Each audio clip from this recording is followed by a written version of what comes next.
Hello, horror lovers. Welcome to the chilling world of Mr. Haunt. Please subscribe. It's our biggest motivation to keep bringing you spine-tingling stories. Let us know in the comments which city you're listening from. If you enjoy this video, don't forget to hit the like button. Now, let's get into the stories.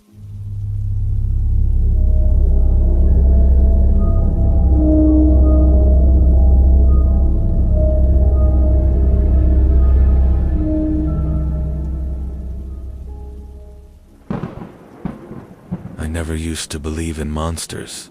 Not really. I figured people saw wild animals, let their imagination do the rest, and passed it on like some kind of creepy bedtime story. But something happened to me in the fall of 2015, out near my aunt's farm in western Kentucky. That changed everything I thought I knew about fear.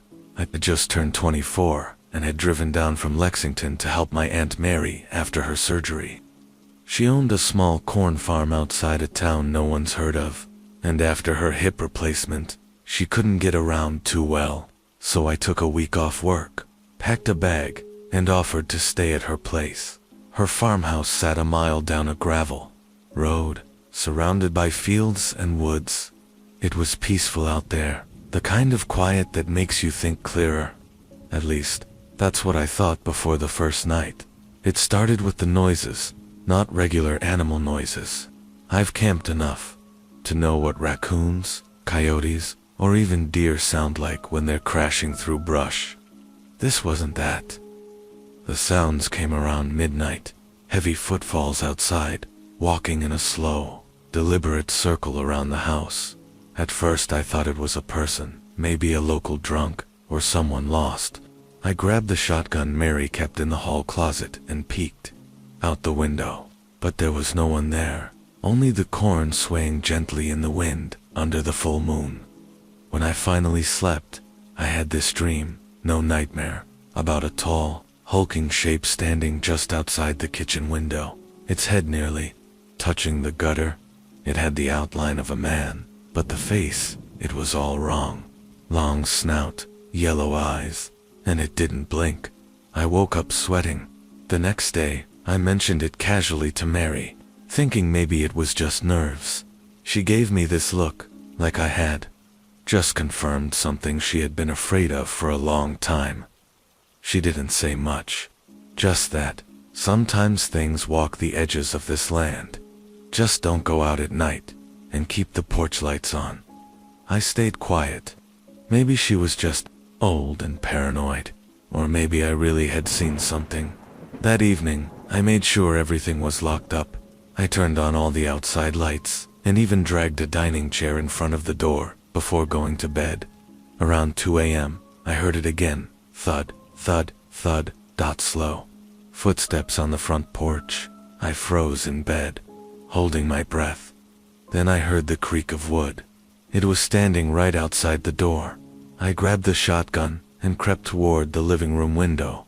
I stayed behind the curtain, peeking just enough to see. That's when I saw it. It was at least 7 feet tall, maybe more, with thick legs that bent backward, like a dog's. Its torso was muscular, too human, and its arms were long, ending in what looked like claws. But the head was pure nightmare fuel, like a wolf, but stretched out, with teeth too large for its mouth and eyes that glowed faintly in the porch light. It sniffed the air. Then it let out this low, guttural growl, so deep it vibrated through the glass. I backed away slowly, praying it wouldn't notice me. Then it did something that still makes my blood run cold.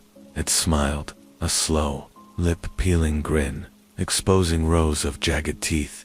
Not like a dog showing aggression. This felt deliberate, mocking. Then it turned and bounded off the porch in one fluid motion, disappearing into the corn like smoke. I stayed awake until dawn, shotgun in hand, every light in the house blazing. When Mary came into the kitchen, she didn't look surprised. She just handed me a mug of coffee and said, "Now you've seen it too." She told me it had been around since before she bought the land. Some called it the Kentucky Dogman. Others thought it was a spirit or a curse. It never broke into the house, never attacked, just circled, watched, and waited. That was the last night I stayed there. I made up an excuse, said work called me back early, and left before sunset. Sometimes, when I'm driving at night and see a field off the highway, I'll remember those eyes, and I wonder if it's still out there, walking the edge of the corn, waiting for someone to step outside.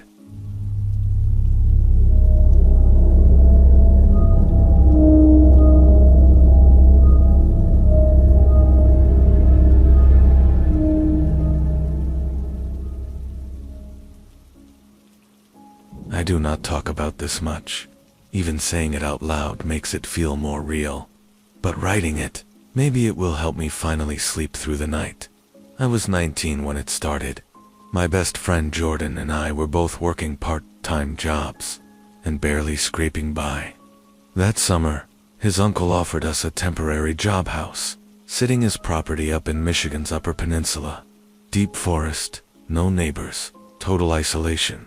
Just feed the dogs, watch the place, and enjoy the peace. We saw it as a break from stress. But that week took something from me I still cannot get back.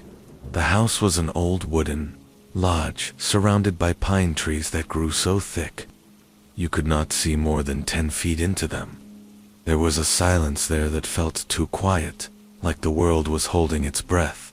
The air was heavy, always damp, always still. Things felt off the first night. Around 3 a.m., I woke up needing to pee. I stepped out onto the back porch, half asleep, and caught a whiff of something sharp and sour, like wet dog mixed with rotting meat. I looked around, but saw nothing except the tree line. Then I heard breathing. Heavy, raspy, close. I backed inside, quickly, and locked the door. I told myself it was probably a bear or coyote, but deep down, something told me this wasn't right. The next day, we found massive prints in the dirt behind the house. Too large to be any dog, with claws that dug into the ground. Jordan laughed it off. He always had this habit of pretending nothing could scare him, but I noticed how he kept checking over his shoulder after that night. We heard it. It started as this low, guttural growl from somewhere beyond the trees. Then a howl, long, distorted, almost like a man trying to mimic a wolf, but getting it wrong. It echoed through the woods, making the dogs whimper and hide under the porch. We stayed inside, all the doors locked, weapons within reach. I barely slept. At around 2:45 a.m., something slammed against the front door so hard, the wood groaned.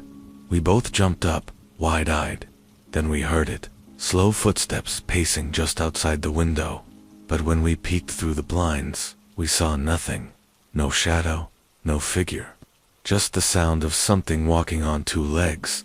Then we heard scratching on the siding, long, deliberate claw marks, followed by a deep, wet snarl that felt inhuman. We stayed frozen, barely breathing. Eventually, the noise stopped, and the woods fell silent again. The next morning, we found claw marks 5 feet up the side of the house.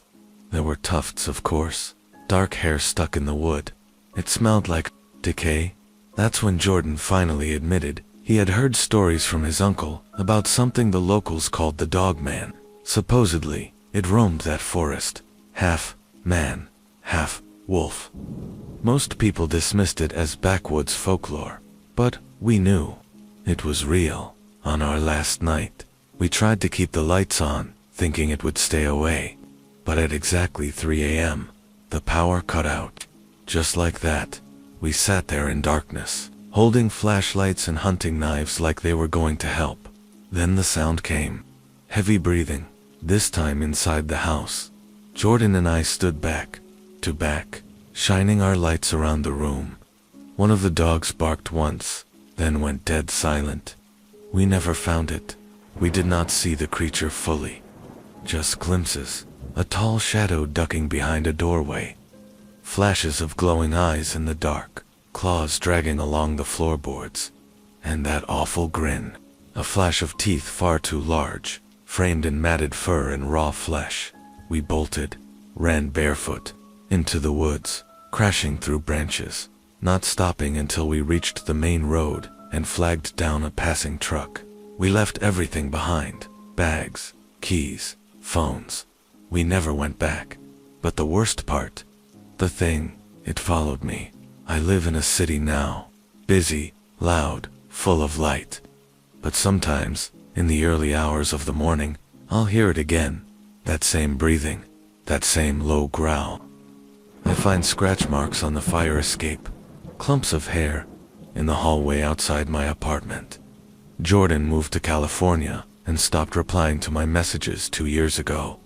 I heard through a mutual friend he's in a psychiatric ward now. He won't say what happened, only that it found him too. I do not know what this thing wants, but I think once you've seen it, once you've really seen it, it never forgets you, and it never leaves you alone.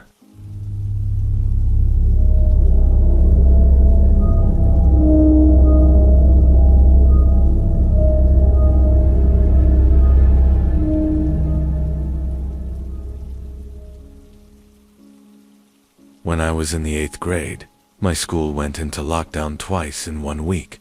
They told us it was because of a stray animal spotted near the fence line. But I remember the principal's face, how pale he looked when the announcement came, over the intercom. The way the gym teacher locked all the exterior doors himself, and wouldn't let anyone even peek out the windows. It wasn't a stray. I grew up in a tiny Michigan town surrounded by miles of dense, mostly unexplored woods. Our middle school sat right on the edge of that tree line. During recess, we'd joke about monsters in the woods, or dare each other to run up to the trees. But it was always a game, until it WASN single quotes. It all started on a Tuesday in late October. It was unusually warm for that time of year, and the fog hadn't lifted all morning. During lunch, my friend Elijah whispered to me that his older cousin, who worked maintenance, had seen something huge and hairy dragging roadkill near the dumpsters behind the cafeteria. I laughed it off. It sounded like the kind of lie middle schoolers make up to scare each other. But then, that afternoon, the lockdown happened. No sirens, no drills. Just an abrupt announcement telling teachers to secure their classrooms and keep students away from all windows. Our teacher tried to act calm, but she was visibly shaking. We sat on the floor for over an hour. That's when I noticed the smell. A strong, musky odor coming in through the vents, like wet fur and blood. Nobody talked about it the next day. Not the teachers, not the principal. We were told it was a precaution, but the janitor quit that week, just packed up and left without notice. Then Elijah went missing. It happened on a Saturday. He told his mom he was going to ride his bike to the edge of the woods and look for clues. He wanted to prove the monster was real. His mom thought it was harmless fun, but he never came home. They found his bike 2 days later.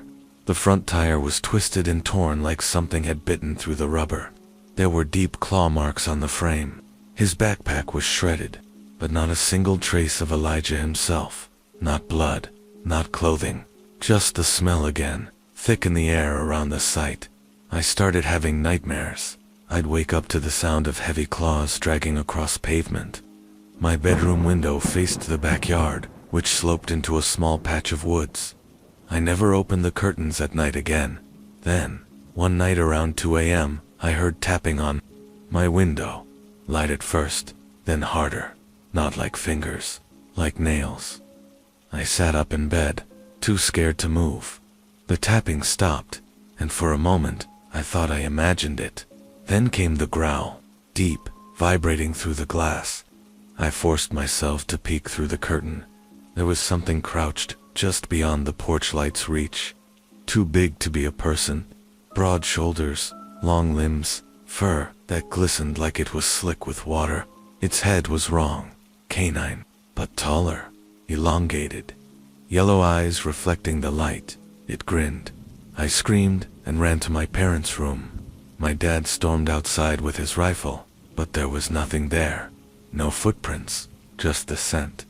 They sent me to live with my aunt in Indiana for the rest of the year. I still talk to Elijah's younger sister sometimes. She told me that a year after he vanished, their dog was found gutted on the back porch. Her parents said it was a coyote, but she swears she saw something standing at the edge of the tree line that night. Something watching, waiting. She's in therapy now. So am I. IVE. Done my research since then. Stories of upright dog, like creatures roaming the forests of the Midwest, go back decades, maybe longer. Different names. The Michigan Dogman, the Beast of Bray Road, the Wolf, Walker. But the patterns are always the same. The woods, the smell, the vanishing. And once you've seen it, it never lets you go. Sometimes, even now, I'll hear claws on the sidewalk behind me when I walk home late. I'll turn around, nothing. But the smell hits me like a slap to the face. I know it's still out there. I know it remembers me, and I know it's only a matter of time before it comes back.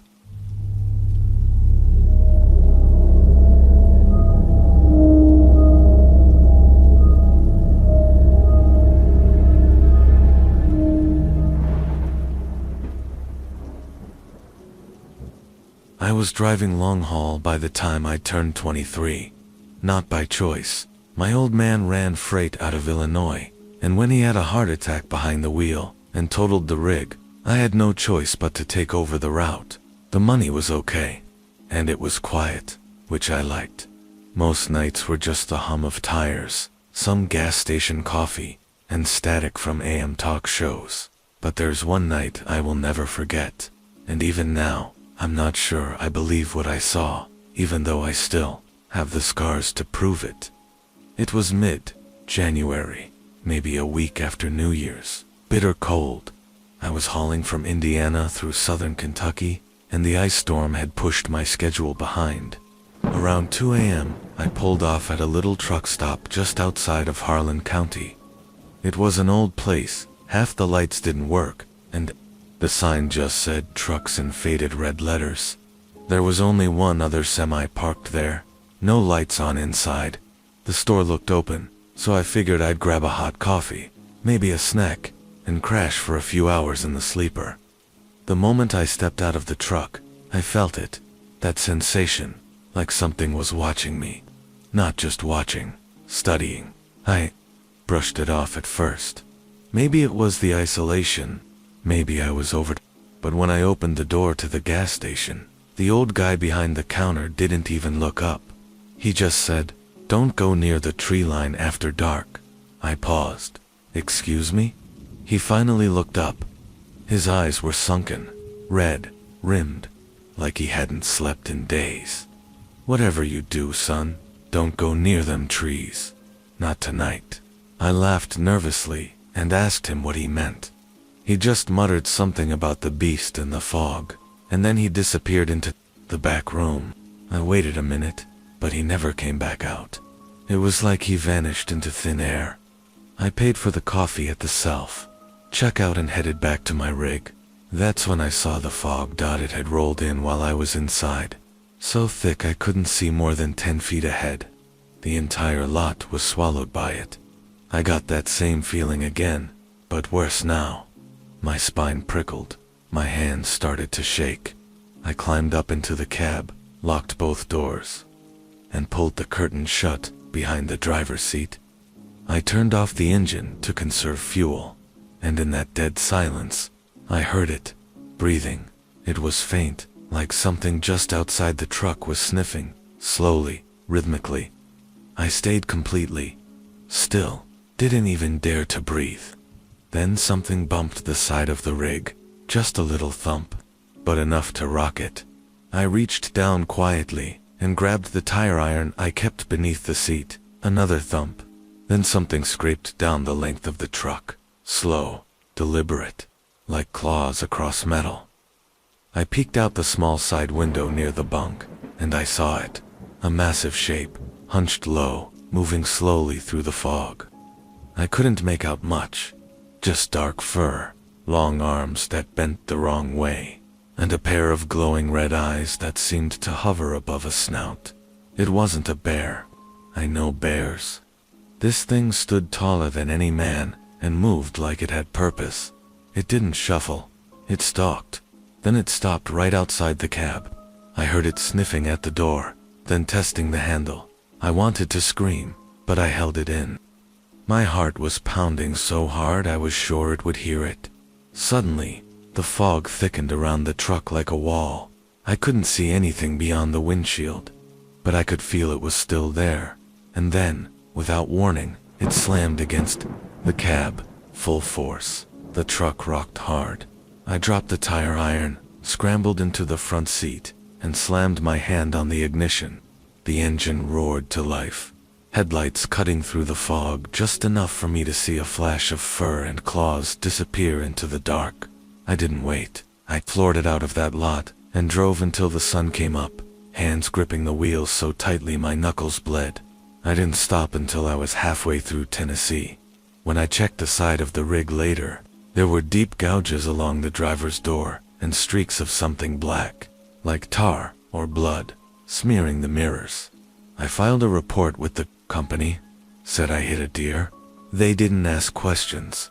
I've never been back to that truck stop, not even sure it still exists. I tried to find it again once, but the road I thought led to it just ended, like it was never there.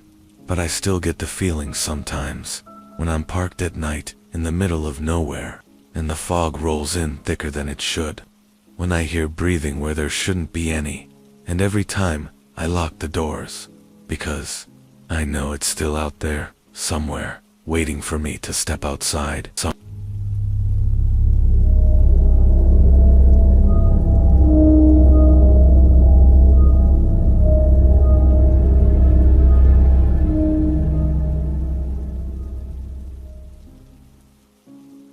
I was never a superstitious man. I grew up in rural Kentucky, where folks have more stories than they do teeth sometimes.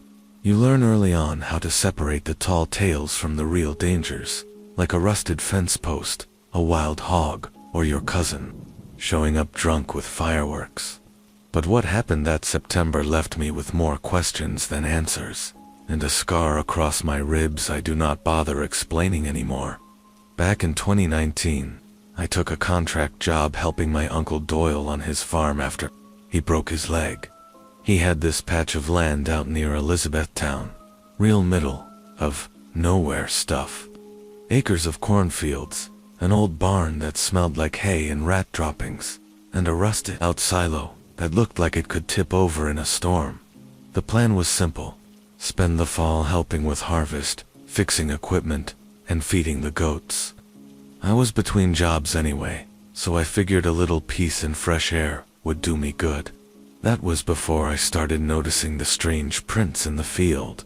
They showed up after a storm. Long clawed marks in the wet mud, like something heavy had crawled through. I figured maybe a bobcat or a bear had wandered down from the ridge. But they were long, too long, and deep, way deeper than a cat or coyote. Uncle Doyle just shrugged when I showed him. "Plenty of strange things come out after a storm," he said, lighting a cigarette. "Ain't nothing out here that'll mess with you unless you mess with it first." That was typical Doyle. He once got bit by a copperhead and tried to drink bourbon through it.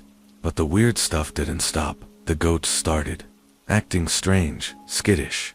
They'd refuse to go near the back part of the property near the tree line.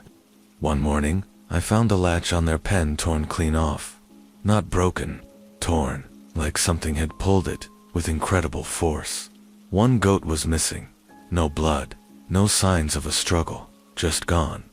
A few days later, I was walking the edge of the cornfield, checking for deer damage, when I saw something move in the stalks. At first, I thought it was a man, tall, slender, walking upright, but it moved wrong. Not like any person I had ever seen. Its gait was off, hunched, yet somehow smooth, like it had joints where it shouldn't. I called out, "Hey, you trespassing?" No answer, just silence, not even birds. Then I heard it, a low growl, deep, too deep for a coyote.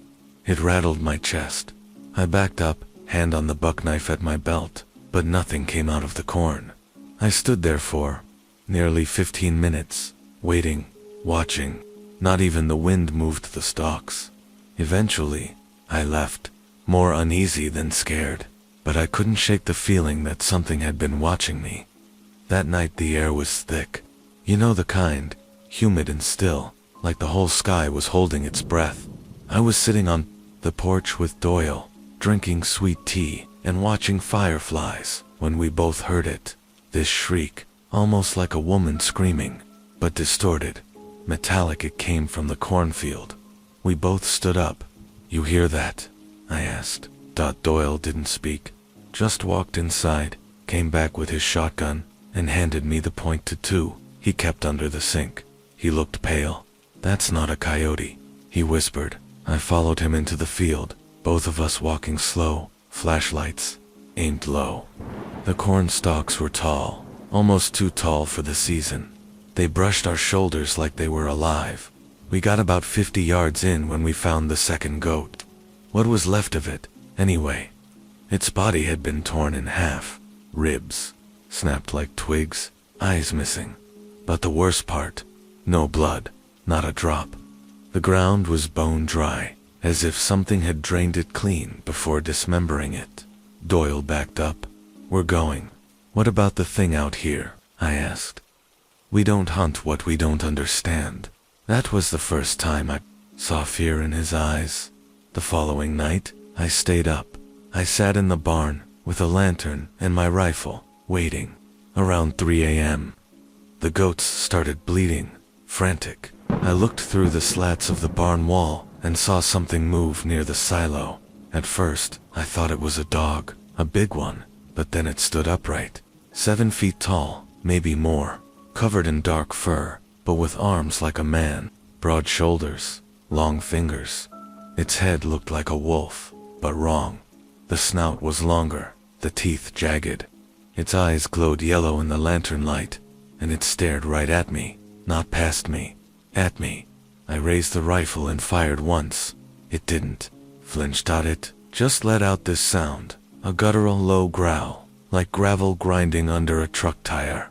And then it turned and ran, faster than anything that size should be able to move. It was gone in seconds. I ran to the house, locked the doors, and sat up until the sun came up. We left that week. Doyle sold the farm a month later, said he was too old to chase shadows. He moved to Tennessee with my aunt. I haven't been back since. I don't know what I saw that night. Maybe it was some unknown species. Maybe it was something older, something that belongs to the land, more than we ever will. But I know it wasn't just an animal. It watched me. It knew me, and something tells me it remembers.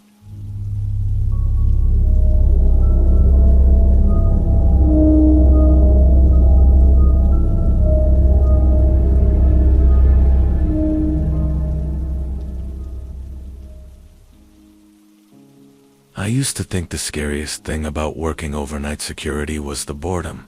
That was before. I took a contract out near Iron Creek, a forgotten stretch of forest in upper Michigan, not too far from the Canadian border. I was 28, single, and desperate for work after the lumber company I'd been with downsized half their crew. I found the job listing on a forum for remote work, private property surveillance, overnight shifts. Hazard pay. The company was called Silver Ridge. Mining, though they hadn't mined there in over 40 years. I was told my only job was to monitor the perimeter, keep an eye out for vandals, and report unusual activity via satellite phone. Sounded simple enough. The site was remote, really remote. It took me nearly 5 hours from the nearest highway, down old, winding roads, most of them gravel and riddled with potholes. When I finally arrived at the cabin that served as my base, the sun was setting and the trees were already swallowing the light. The forest was unnervingly dense. Trees lined up like soldiers, thick trunks and tangled branches, blocking out the sky. The only sound was the creaking of wood in the wind and the occasional distant howl of something I couldn't place. The cabin had no Wi-Fi, no electricity, just a diesel generator, a cot, and a logbook. I flipped through the pages. Most entries were short. Quiet shift. No signs of entry. Heard movement near shaft 3. That one had been underlined 3 times. I called into dispatch, checked in, and started my patrol. I walked the path that looped around the perimeter. Nothing unusual. Cold air, crunching leaves, stars overhead. When I got to the edge near shaft 3, the oldest and most collapsed entrance, I stopped. There were fresh footprints, massive ones. They looked canine, but too large, too deep, and there were 5 toes, not 4. I snapped a photo with my phone and made a note in the log. I didn't sleep that night. Every gust of wind outside sounded like something moving through the brush, but nothing came close. The next few nights were uneventful. I'd check in, patrol, read a little, and try to sleep through the weird animal sounds that came from the woods after midnight. But on the 5th night, everything changed.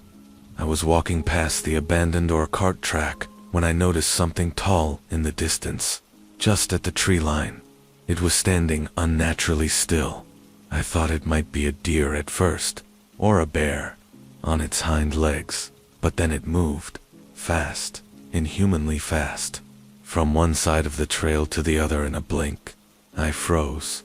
It was gone. I radioed in. No response. Just static. Back at the cabin, the generator died. Lights out. I sat in the dark, clutching my flashlight, thinking about how far I was from help. Around 2 a.m., I heard scratching. It was faint at first, then louder, scraping across the wood siding of the cabin. I killed the flashlight and held my breath. Something was outside, pacing. I moved toward the window and peeked through a crack in the curtain. There it was, a creature, 7 feet tall, maybe more. It had the build of a man, but its legs were bent, backward like a dog's. Its arms were long, ending in claws that dragged along the wall.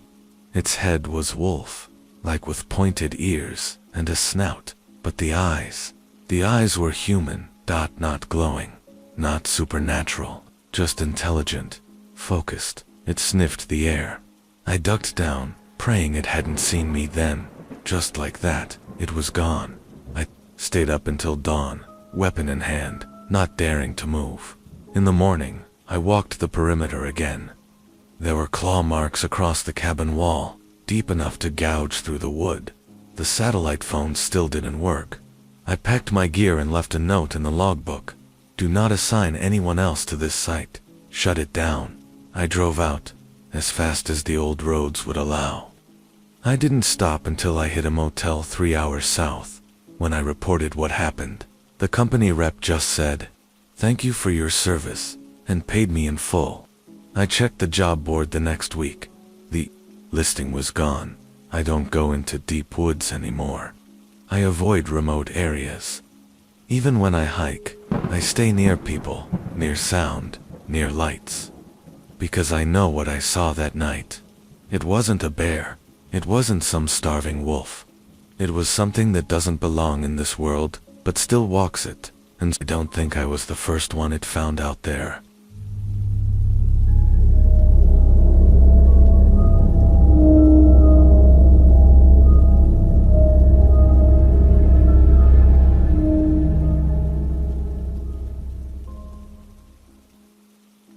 I had not stepped foot on that stretch of land in over 15 years.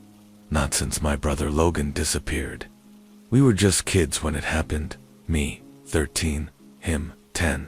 He vanished up near the old fire tower off Blevins Ridge, deep in the northern Michigan woods. Everyone said he probably got lost, or maybe a bear took him, but I knew better. I saw something that day, though nobody believed me.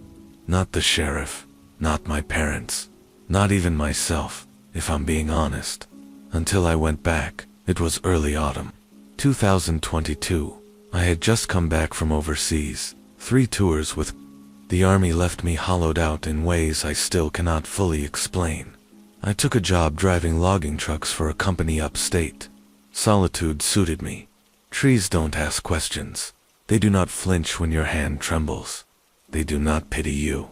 On my 4th run, I got a route assignment that made my stomach twist. Old Briar Logging Road, the same area where we lost Logan. I considered trading shifts, but I had this weird feeling, like maybe it was time to face what happened. Maybe I needed to. So I packed a thermos, threw my old .357 in the glove box, and headed out. The first few miles were nothing unusual, just thick forest pressing in on both sides, damp earth, and the thrum of tires on gravel. But about 8 miles in, I passed the overgrown trailhead that led to the fire tower, the exact spot we'd last seen Logan. I pulled over. Something compelled me to walk in. I do not know why.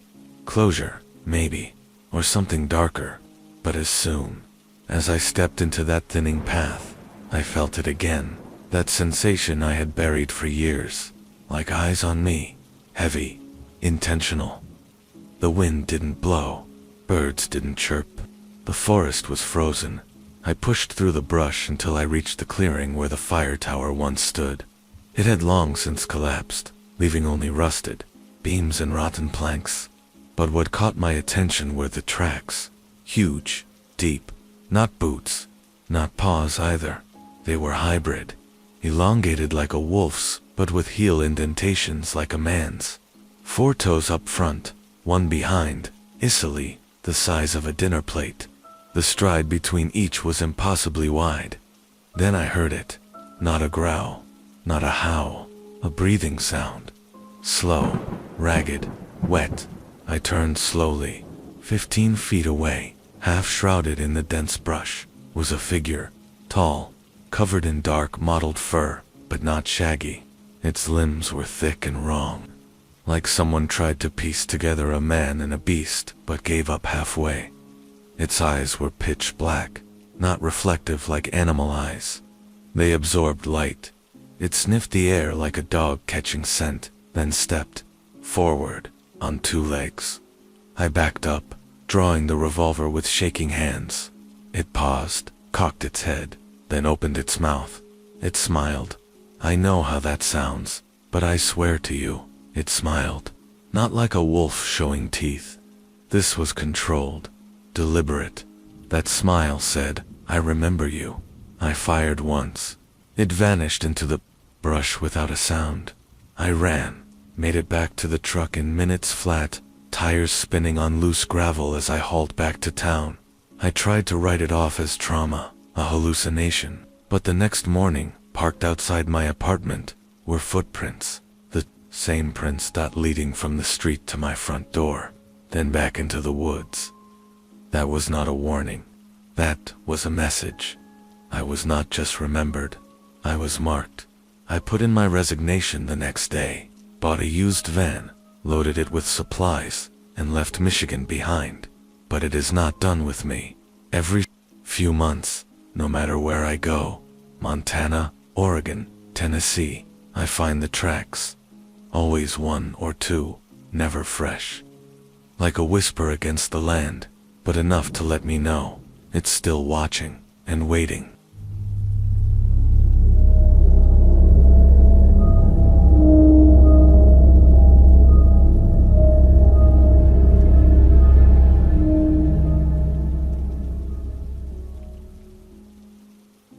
The hardest thing about living alone in rural Kentucky is not the silence. It is the things the silence hides. I had moved into my late uncle's cabin 2 years after he passed. No will, no heirs but me. It was nestled deep in Laurel County, off a gravel road that was more pothole than path. The place was falling apart, but I was coming off a divorce and needed somewhere to disappear. The isolation suited me. At first the woods were thick, unforgiving, and strangely quiet. About 2 weeks into my stay, I found the old journal. It was hidden behind the fireplace bricks, pages yellowed, handwriting frantic. My uncle, it turned out, had not lost his mind, like my mother always said. The entries were full of panic, talking about something he called the Watcher in the ravine. At first, I laughed it off. Just the ramblings of a man left too long in the woods, until I saw the tracks, long, clawed, almost canine, but far too wide, with heel-like impressions. They started from the tree line and circled the house. Always at night, always after 2 a.m., I installed motion lights. They never tripped, but I heard it, breathing heavier than any bear I had ever encountered. Then came the scratching, not on the doors, on the roof. I climbed up the next morning and found deep gouges for percent raked into the tin. I told myself it was raccoons, even though I knew better. Raccoons do not weigh 200 pounds or move on 2 legs. I started locking every window and pushing a dresser against the front door before bed. Gun loaded, phone charged, heart in my throat. Then came the night I saw it. It was just after 2:15 a.m. I was awake, working on fixing a water leak under the sink when I heard a thump. Not from inside, from beneath the house, the crawl space. I froze. Another thump. Then dragging, I crept to the back porch and opened the trap door that led under the house. The flashlight flickered, and then I saw it, briefly. 2 glowing eyes, not reflecting light, generating it. Then it ducked, and I heard a snarl, so low, it rattled the floorboards. I slammed the trapdoor shut and dragged the grill over it. The next morning, I called animal control. They came. They looked, and they found nothing. No tracks, no scent, no droppings. But that night, I found something on my front porch. A rabbit's head, neatly severed, placed on my welcome mat, and beside it, a single word scratched into the wood. Stay. I tried to leave, packed the truck, loaded my dog into the passenger seat, and hit the road just after sundown. We got 3 miles before the engine stalled. I opened the hood, praying it was just the battery. That was when the howling started. Not like a wolf, not like a coyote, like a scream, a deep, guttural human scream, laced with rage. Then my dog, Marley, started barking wildly, not in warning, in terror. He leaped out the open window and bolted into the trees. I never saw him again. I ran after him with a flashlight and my pistol, found nothing but torn underbrush and silence. Then came the smell, rot, wet dog, metal and something else. Blood. I turned to leave, and it was there, 10 feet tall, lean, built like a nightmare. It stood on 2 legs, digitigrade like a canine, with long sinewy arms, ending in claws that clicked against the rocks. Its chest heaved as it breathed, and it tilted its head at me like a curious predator. But the worst part, it smiled. I fired 4 rounds into its chest. It barely flinched. Then it turned and vanished into the trees, silent as mist. I did not wait. I ran back to the truck, yanked out my emergency satellite phone, and called the sheriff. They came, they searched, they found Marley's collar, hanging from a tree limb, 30 feet high. They told me to leave. I moved out the next day. Now I live in a city, high-rise apartment. Noise, people, but sometimes, late at night, I still hear it in my dreams. That scream, that breathing, that word, stay.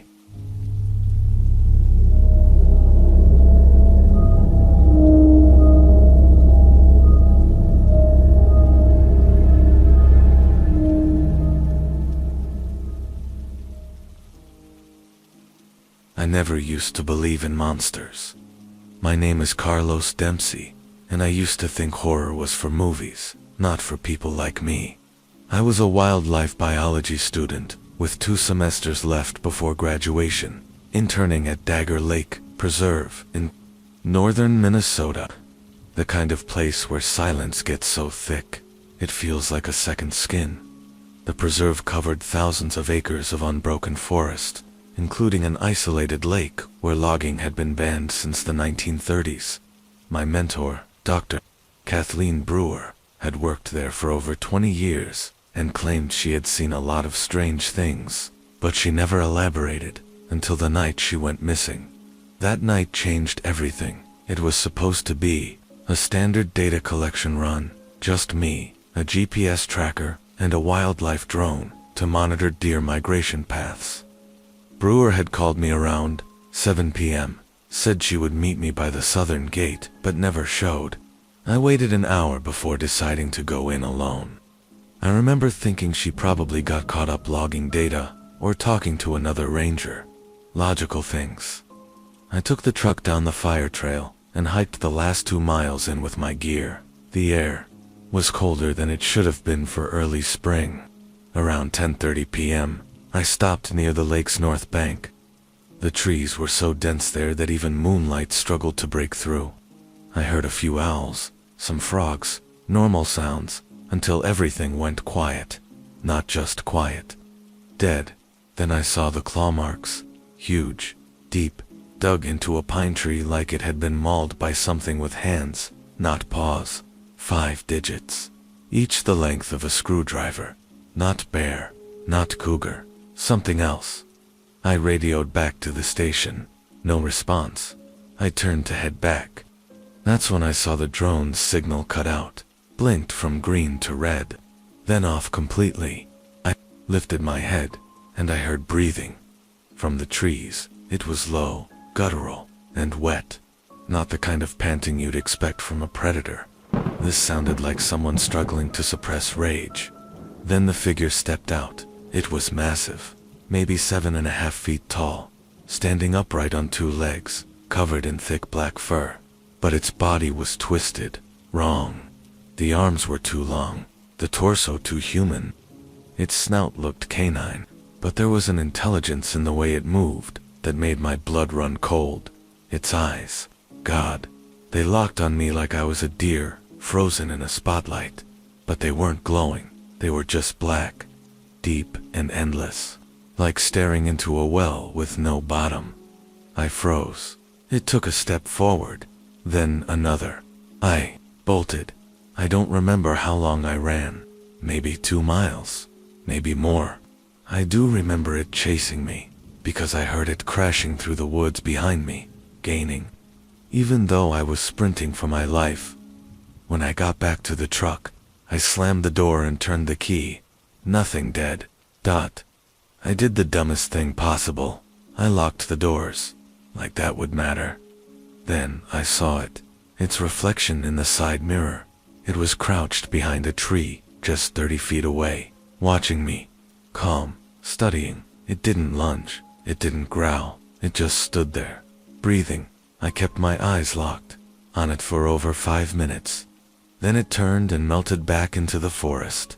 By morning, a search party found me still in the truck, shaking. Dr. Brewer was never found. Only her ranger hat was recovered, torn and shredded at the edge of the lake. I filed a report, told them everything. They blamed it on a bear attack. I was dismissed from the internship a week later. No one ever called to follow up, but that thing, whatever it was, left a part of itself in me.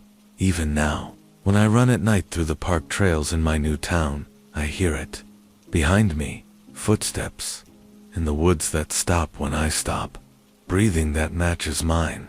And sometimes, just sometimes, I catch those eyes again in the shadows, watching, waiting.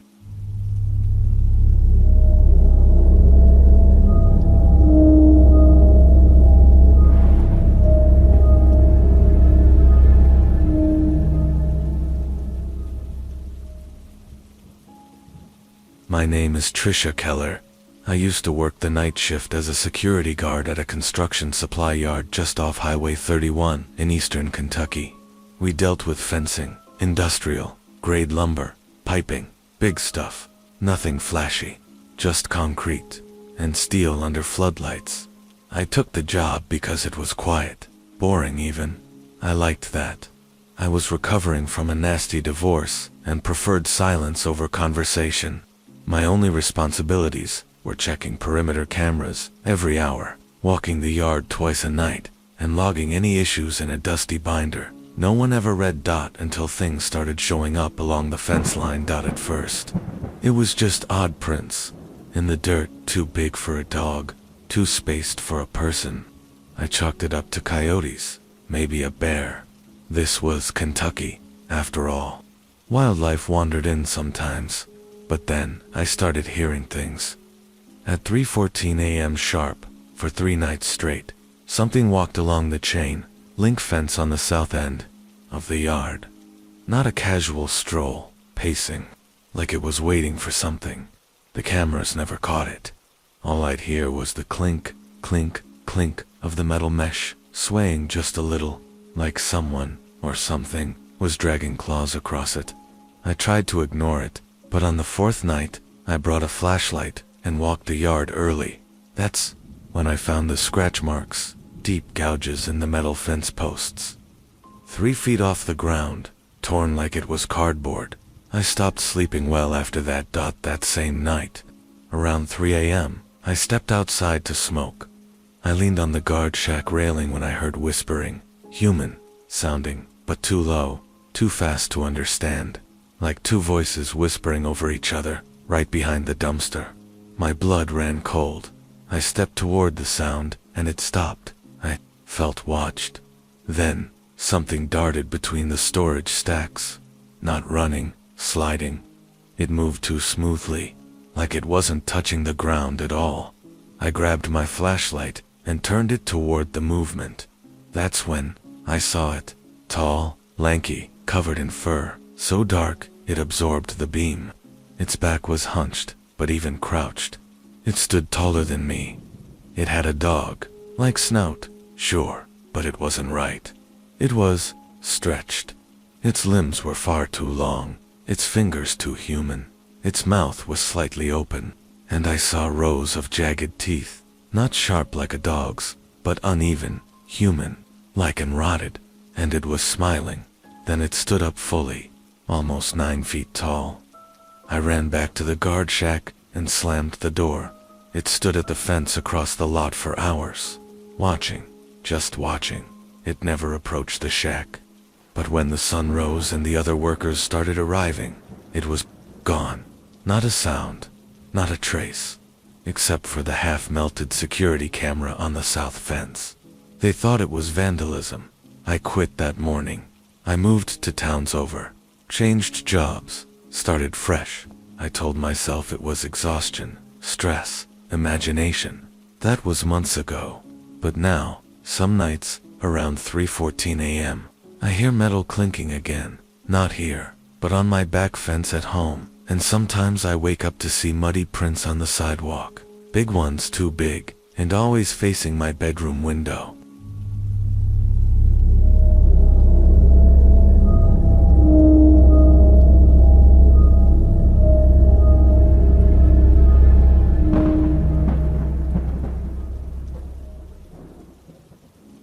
My name is Evan Westbrook. I've spent the last 10 years of my life in the Appalachian Mountains, working as a forest ranger. A job like mine requires an intimate knowledge of the wilderness, its quiet, its rhythm, its dangers. But nothing in my training could have prepared me for the night I encountered something that shouldn't have been there. It started like any other night shift. I was stationed in a small ranger cabin on the edge of the Black Ridge Trail, a secluded area that few hikers dared to venture. The sun had set, and the forest was thick with the usual sounds of nocturnal creatures. I was used to the creaks of branches and the rustle of small animals, but this night felt different. The air was heavy, almost oppressive, and a strange stillness hung over the forest, as if it were holding its breath. Around 10 p.m., I heard something that didn't belong. Footsteps. Large, deliberate, crunching through the underbrush. I assumed it was just a bear or a deer, though the pace was unnaturally fast for either. Still, I dismissed it. The night was young, and I had a cabin full of paperwork to get through.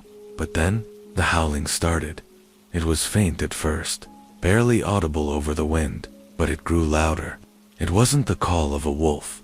No, this howl had a different timbre. It was guttural, like something not quite human, something that shouldn't have a voice at all. The sound cut through the stillness of the forest, sending a chill down my spine. It was followed by a deep, rhythmic thudding, almost like a heavy heartbeat. I grabbed my flashlight and stepped outside, scanning the tree line. The howls persisted, echoing through the hills, sending the nearby animals into a frenzy. My flashlight beam flickered as I shone it over the forest, catching the faintest glimpse of movement. It was fast, too fast, too fast. A shadow darting between trees, large and hulking. My heart raced. My first instinct was to call for backup, but the signal here was patchy. There was no way anyone would make it to me before whatever was out there reached me first. I spent the next few hours pacing the perimeter of the cabin, listening, watching, waiting. The howls would come in bursts, the thudding growing louder, closer, until they suddenly stopped. Silence would reign for a few minutes, and then the howls would return, sometimes closer than before. It was like it was testing me, waiting for me to make a move. I don't know what finally pushed me to do it, but around 3 a.m., I grabbed my rifle and decided to investigate. I didn't believe in monsters, but something wasn't right. I followed the sounds of the howls, weaving my way through the trees, always staying within range of the cabin in case I needed to retreat. And that's when I saw it. It was standing just beyond the tree line, barely 20 feet from where I stood. It was massive, easily 8 feet tall. Its fur was a dark, matted brown, and it had the elongated snout of a wolf. But its eyes, those eyes, were the worst part. They were human, staring directly at me with an intensity that felt unnatural. I froze. The creature didn't move, didn't even flinch. It just stood there, watching me.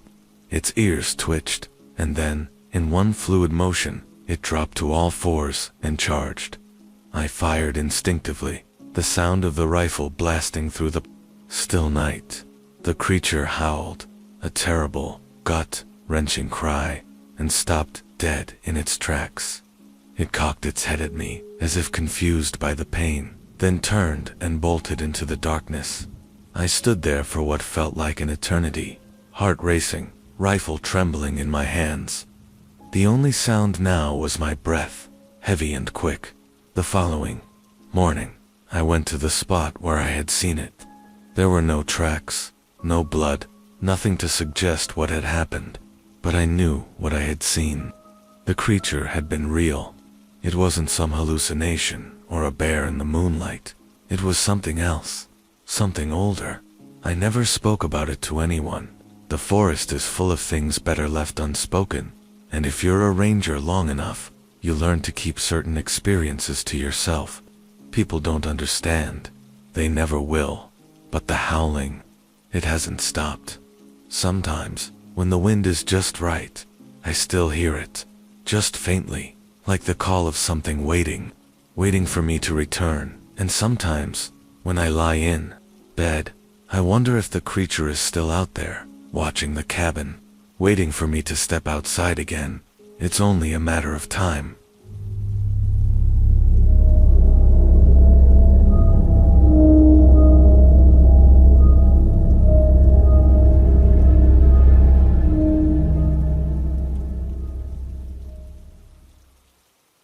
My name is Lucas Farrell.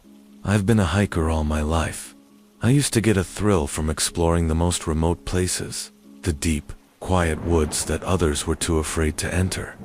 Some people are frightened by isolation, by the thought of being alone in the wild, but for me, it was a comfort. There was something calming about the deep silence of the forests, something that made the world feel far away. That all changed the day I decided to hike the Blue Creek Hollow. The hollow is an area that's rarely traveled by the average hiker. It's not that it's particularly dangerous, but it has a reputation. People say it's haunted. Locals talk about strange occurrences, about animals disappearing, and about the distant howls heard on windless nights. I didn't believe in ghost stories or superstition. In fact, I was eager to prove the rumors wrong. I packed my gear and set out on a Thursday morning, planning to spend the night in the hollow before heading back to civilization the next day. I hadn't been hiking long before I realized this. Place was different from the others. The trees were unnaturally tall, the canopy thick, casting the forest floor in near perpetual twilight. Birds were scarce, and the few that I did hear were unsettlingly quiet. like they were waiting for something. As I made my way deeper into the hollow, the air grew thicker, heavier, as though the very atmosphere was resisting my presence. I couldn't shake the feeling that I was being watched. I kept walking, brushing the feeling aside as my imagination. I was a seasoned hiker, after all. I had faced rough terrain, wild animals, even a few dangerous encounters with other hikers. But I couldn't shake the strange, oppressive feeling that hung over me as I camped that night under the massive trees. That's when I first heard it. A howl, distant yet piercing, echoed through the forest. It wasn't a wolf. Too deep, too primal. It made my blood run cold, but I quickly dismissed it as some wild animal. Maybe a mountain lion or something I hadn't encountered before. I wrapped myself in my sleeping bag and tried to sleep, but the howling continued, growing louder and closer. The sound didn't seem to follow the usual rhythm of wildlife calls. It was steady, relentless. I didn't sleep much that night. The next day, I continued my hike, determined to reach the farthest point of the hollow. I had heard about an old abandoned cabin deep in the woods, a remnant of settlers who had vanished. Years ago, if I could find that cabin, I'd have the proof I needed to disprove all the myths dot around noon. I stumbled upon it. The cabin was weathered, with a crumbling stone foundation and a sagging roof. The door hung loosely from a single hinge, and the windows were boarded up, though not in a way that suggested it had been recently abandoned. There was something off about the place, something unsettling. But I was too curious to turn back. I entered cautiously, flashlight in hand, careful not to disturb anything. The air inside was damp and thick with the scent of decay, and the floor creaked beneath my boots as I moved through the abandoned rooms. That's when I saw it. In the back corner of the cabin, there was a set of markings carved deep into the floorboards, scratches, like claws. The marks were not random, but seemed to form a pattern, some kind of ritualistic symbol, but one that didn't make any sense. As I bent closer to examine them, a shiver ran down my spine. Behind me, I heard the unmistakable sound of a footstep. Heavy, deliberate, like someone was watching me. I spun around, but there was nothing.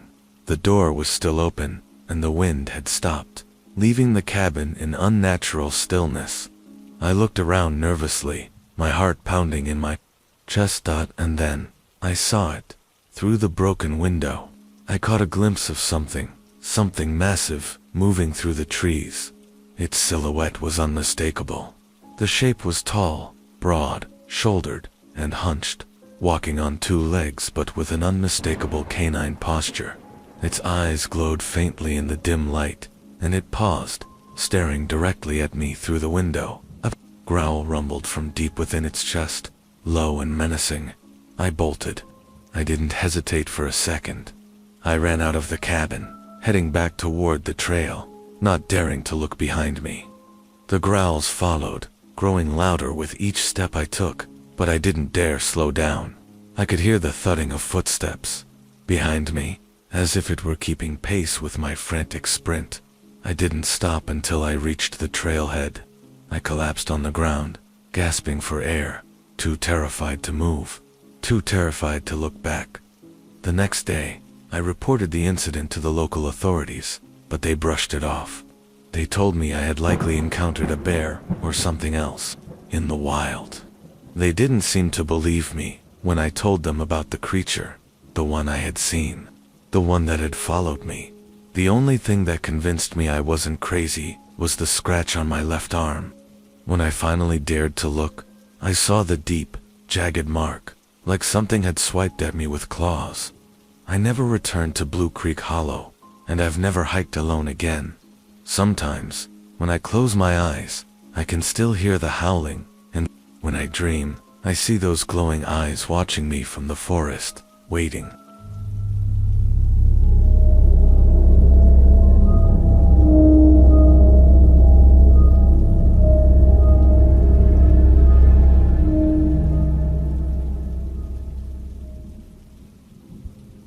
My name is Chloe Thompson.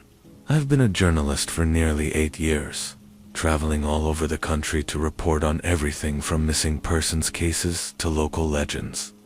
I had heard all the stories, cryptids, hauntings, and the like, but I never took them seriously. In my world, facts mattered more than folklore. That changed when I went to Blackstone County. I'd been sent there to cover a series of mysterious animal attacks on farms near the edge of a dense stretch of forest. The locals were shaken, with many claiming their livestock had been slaughtered in the dead of night.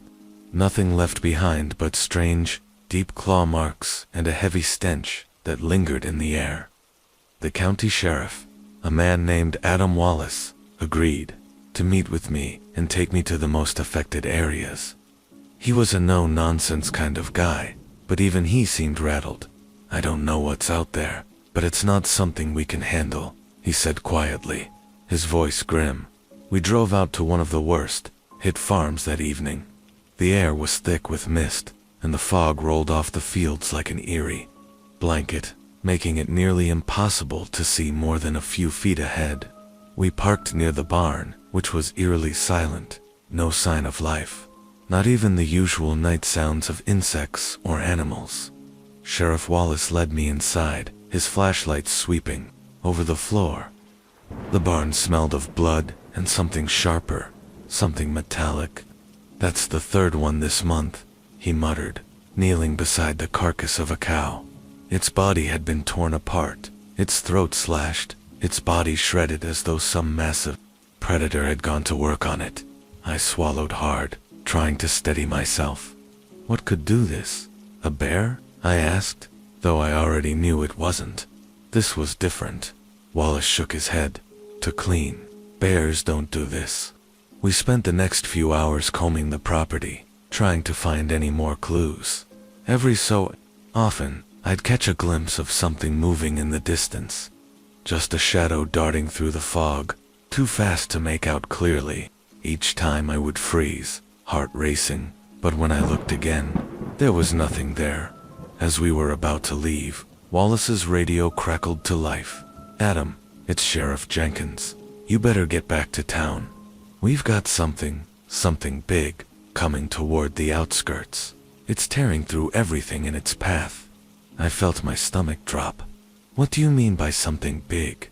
Before Wallace could respond, a loud crash echoed from the woods behind us. The barn's wooden walls shuddered, and I could hear the unmistakable sound of heavy breathing just beyond the tree line. Wallace grabbed my arm, pulling me toward the truck. "Get in now." We rushed back to the vehicle, the fog thickening around us as we drove toward town. The air was eerily still, the only sounds coming from the tires crunching over the wet earth. Then, just as we rounded a bend in the road, the headlights caught something moving ahead. A massive figure darting between the trees. The headlights illuminated the creature for a split second before it vanished into the fog again. It was enormous, standing at least 7 feet tall, with the silhouette of a bipedal beast covered in matted fur. Its eyes, glowing faintly, locked onto ours for just a moment before it disappeared. I gasped, my breath caught in my throat. "Did you see that? What was that?" Wallace didn't answer immediately. His grip tightened on the steering wheel, his knuckles white. "That wasn't a bear," he said quietly, almost to himself. "That's what's been killing the animals." We reached the sheriff's office just as a second radio call came through. "Sheriff Wallace, it's here. It's at the edge of town." I was in a daze, still processing what I had just seen, but I knew one thing for sure. This was no ordinary animal. This was something else, something that shouldn't exist, something terrifying. Sheriff Wallace parked in front of the office, and we got out, the cold night air biting at our skin. We could hear the distant sound of howls, a deep, terrifying sound that echoed through the valley. The howls were followed by the unmistakable thud of heavy footsteps on the earth. Something massive was moving in the fog, something that was not of this world. "Get inside," Wallace ordered, his voice tense. We rushed into the sheriff's office, where several other deputies were gathered. all looking out through the windows, their faces pale with fear. Minutes passed like hours. We stood in silence, listening to the growls and howls getting closer, until finally, the beast appeared. Just outside the perimeter of the town, the fog shifted, and there it was again, taller than a man, covered in thick, dark fur, with glowing yellow eyes that seemed to pierce through the darkness. It stood on two legs, its arms hanging down almost to the ground, claws glinting in the dim light. Its snout was elongated, its fangs visible in the low light. The deputies raised their guns, but none of us moved. We knew, deep down, that no amount of firepower would stop this thing suddenly. The creature threw its head back and let out a deafening howl, one that made the hairs on the back of my neck stand up. The ground seemed to shake beneath us, as if the very earth was responding to its call. Then, just as suddenly as it had appeared, the creature turned and retreated into the woods, vanishing back into the fog, leaving us with nothing but the sound of the howling wind and the lingering terror in the air. I left Blackstone County the next morning, never to return. I reported my findings to my editor, but when the story went public, the locals swore up and down that it was just a wild animal, nothing more. The sheriff, the deputies, and the townsfolk all refused to acknowledge what had happened, but I know what I saw. I know what we all saw, and I'll never forget the chilling sound of its howl echoing through the fog. That thing, whatever it was, is out there, and it's waiting.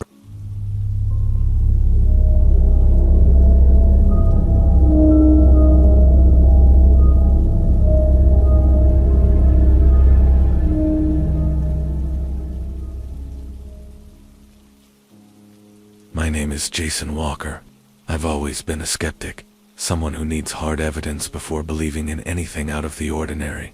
So, when I first heard about the sightings of a strange creature near Pine Ridge, I dismissed it as local superstition. After all, who would believe in stories about a half-man, half-dog monster lurking in the woods? That all changed last winter. I had been working as a park ranger at Pine Ridge for almost 3 years at that point.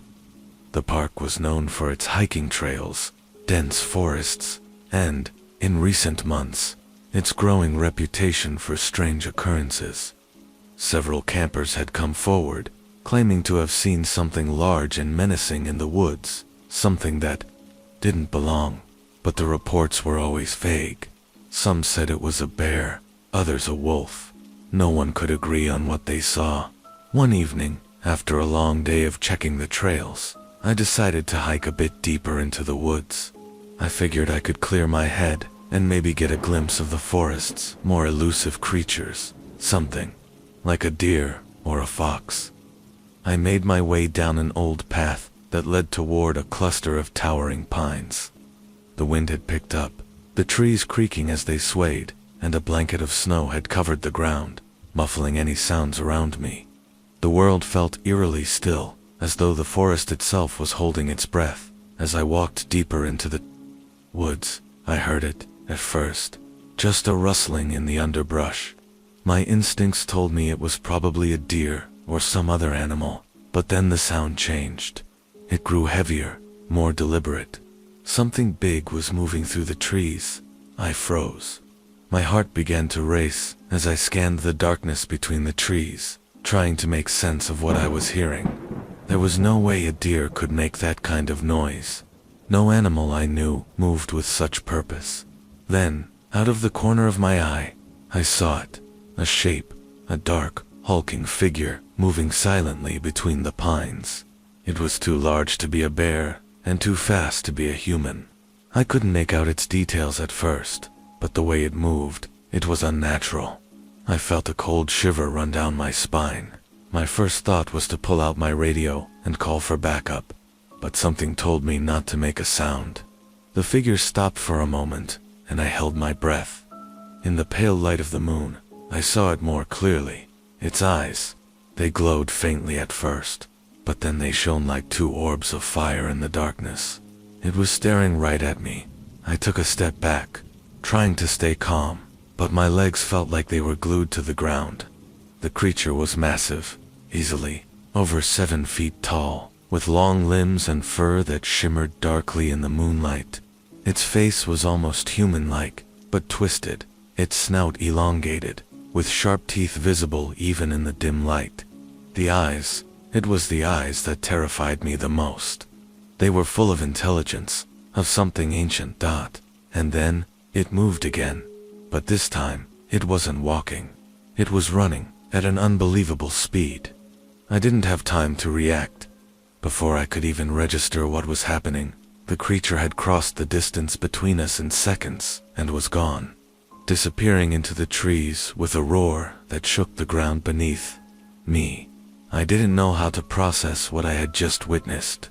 My mind raced, trying to find a logical explanation, but nothing made sense. My pulse was pounding in my ears, and the only thing I could do was turn around and run back to the ranger station as fast as I could. I barely made it back to the station. I was shaking, drenched in sweat despite the freezing cold. I locked myself inside, my heart still racing, but the terror didn't leave me. I spent the rest of the night pacing, listening for any sounds outside the station, but there was nothing. The forest seemed impossibly quiet, as if the creature had never been there at all.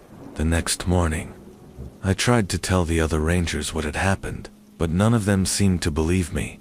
They shrugged it off as a bear or some other wild animal, but I knew what I saw. I knew what I felt.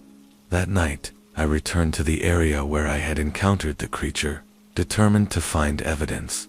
I brought my camera and a flashlight, hoping to catch a glimpse of whatever it was. The fog had rolled in, thick and suffocating, making everything feel even more oppressive. I walked the path again, but this time, I was more cautious, more aware of every creak of the trees, every crack of a branch. I was scanning the shadows when I heard it, the low growl, rumbling through the air like thunder. My blood ran cold. I spun around, shining my flashlight in every direction. The beam of light flickered over something, just for a second, something large and dark, crouching in the underbrush. Then, before I could even react, it was gone. My instincts screamed at me to leave, but I couldn't. I needed to know. The growl came again, this time closer, louder. I aimed the flashlight towards the sound, and there it was. The creature was standing just outside the reach of the light, its glowing eyes fixed on me. It was watching, waiting. For what? I wasn't sure. And then, just as quickly as it had appeared, it melted back into the darkness, leaving me alone in the silence of the woods. I haven't returned to Pine Ridge since that night. I'm not sure what it was that I encountered in those woods, but I know this. It wasn't a bear. It wasn't any animal I had ever heard of. It was something older, something more primal, something that shouldn't exist. The locals still talk about the creature in the woods, and some of them swear it's the Dogman, but no one knows for sure. All I know is that whatever it was, it's still out there, waiting, and I'll never forget the sound of its growl in the dark.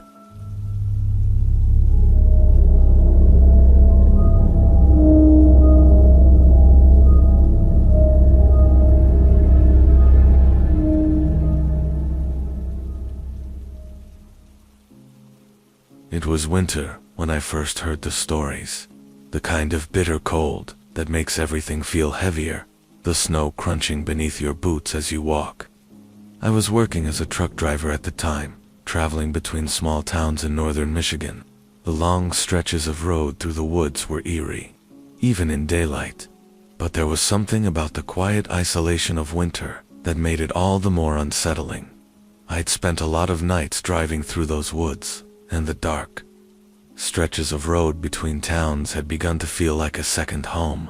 But that night was different. It was January, and the storm was moving in. The weather had been so bad that I decided to cut through a back road shortcut to avoid the longer, more treacherous main highway. It was a risky move, but I figured I could handle it. I'd been driving through these kinds of conditions for years. The back roads were narrow, winding through dense forest. The snow had piled up along the edges of the road, and the headlights of my truck barely pierced the thick, falling snow. I had to slow down. The visibility practically not. The storm had picked up quickly, and now the wind howled outside, rattling the windows of my truck. As I drove, I noticed something strange in the distance. A shadow. I thought it was just a tree, or maybe a deer in the road, but then it moved. At first, I couldn't make out the shape, but it was tall, far taller than a deer, standing on two legs, and its silhouette was unmistakably human. I eased off the gas, my heart rate quickening. It wasn't uncommon to see wildlife, especially deer, but this was different. This thing was too big, too imposing. I couldn't make out any details in the storm's blur, but the figure was there, standing motionless, just off the side of the road. I kept my eyes on it, my grip tightening on the wheel. I slowed even more, thinking I might need to stop, but something stopped me from doing it. The air around me felt wrong, oppressive, almost I could sense that something wasn't right. Then, the figure moved again, but this time, it wasn't just shifting. It was walking towards me. I froze. The headlights of my truck illuminated the creature for just a moment, and that's when I saw it clearly. The thing was massive, easily over 8 feet tall, covered in thick, matted fur. Its body was bulky and hunched forward, with long, powerful legs. But it wasn't the size that sent a chill down my spine. It was its face. The creature had the unmistakable features of a wolf, but it was distorted, like something out of a nightmare. Its eyes glowed in the dim light, bright and yellow, and they locked onto mine, filling me with an overwhelming sense of terror. I could hear the crunching of snow as it moved closer, its body shifting with every step.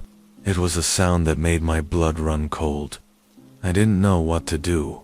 My instincts screamed at me to drive away, but I was paralyzed with fear.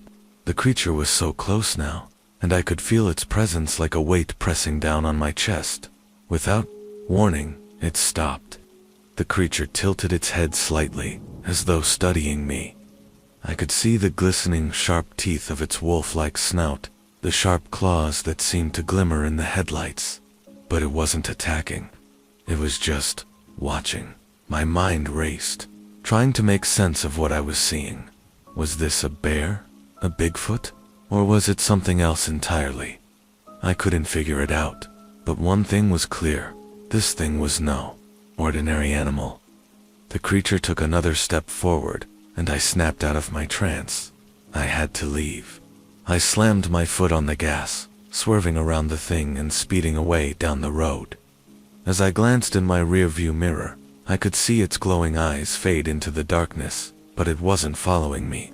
It just stood there, watching me leave. I didn't stop driving until I reached the nearest town. My heart was pounding, and my hands were shaking as I pulled into a gas station. I was barely able to focus as I stepped out of the truck, trying to make sense of what had just happened. I wasn't sure what I had seen, but I knew it was no animal I had ever encountered. I went inside and told the attendant about the creature I had seen. He didn't seem surprised at all. In fact, he was oddly calm about it. He told me the town had seen a rise in strange sightings, especially in the winter months. People had reported seeing something like a large wolf, or a man-wolf, hybrid lurking in the woods. Some called it the Dogman. Others just referred to it as a shadow in the snow. He said he'd heard stories from other truck drivers, and he had his own encounters to share, though none of them were willing to speak publicly about it. As I stood there listening, I felt a cold chill settle over me. I had no idea how many people had seen the creature before, but I knew one thing for sure. I wouldn't be driving down that back road again, and I'd never forget those glowing eyes, staring into mine from the snow-covered woods. There are things in the woods, things that don't belong, and once you've seen them, you can never unsee them.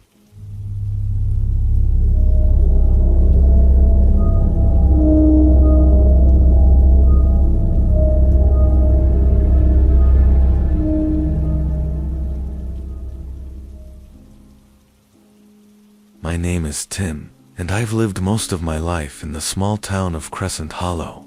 It's the kind of place where everybody knows everybody, and strangers are rare. The town sits at the edge of a vast forest, a place that's been the backdrop of local legends for generations. But, like most of us, I never put much stock in the stories we were told as kids. That is, until the winter of 2019. I had just moved back to Crescent Hollow after several years away.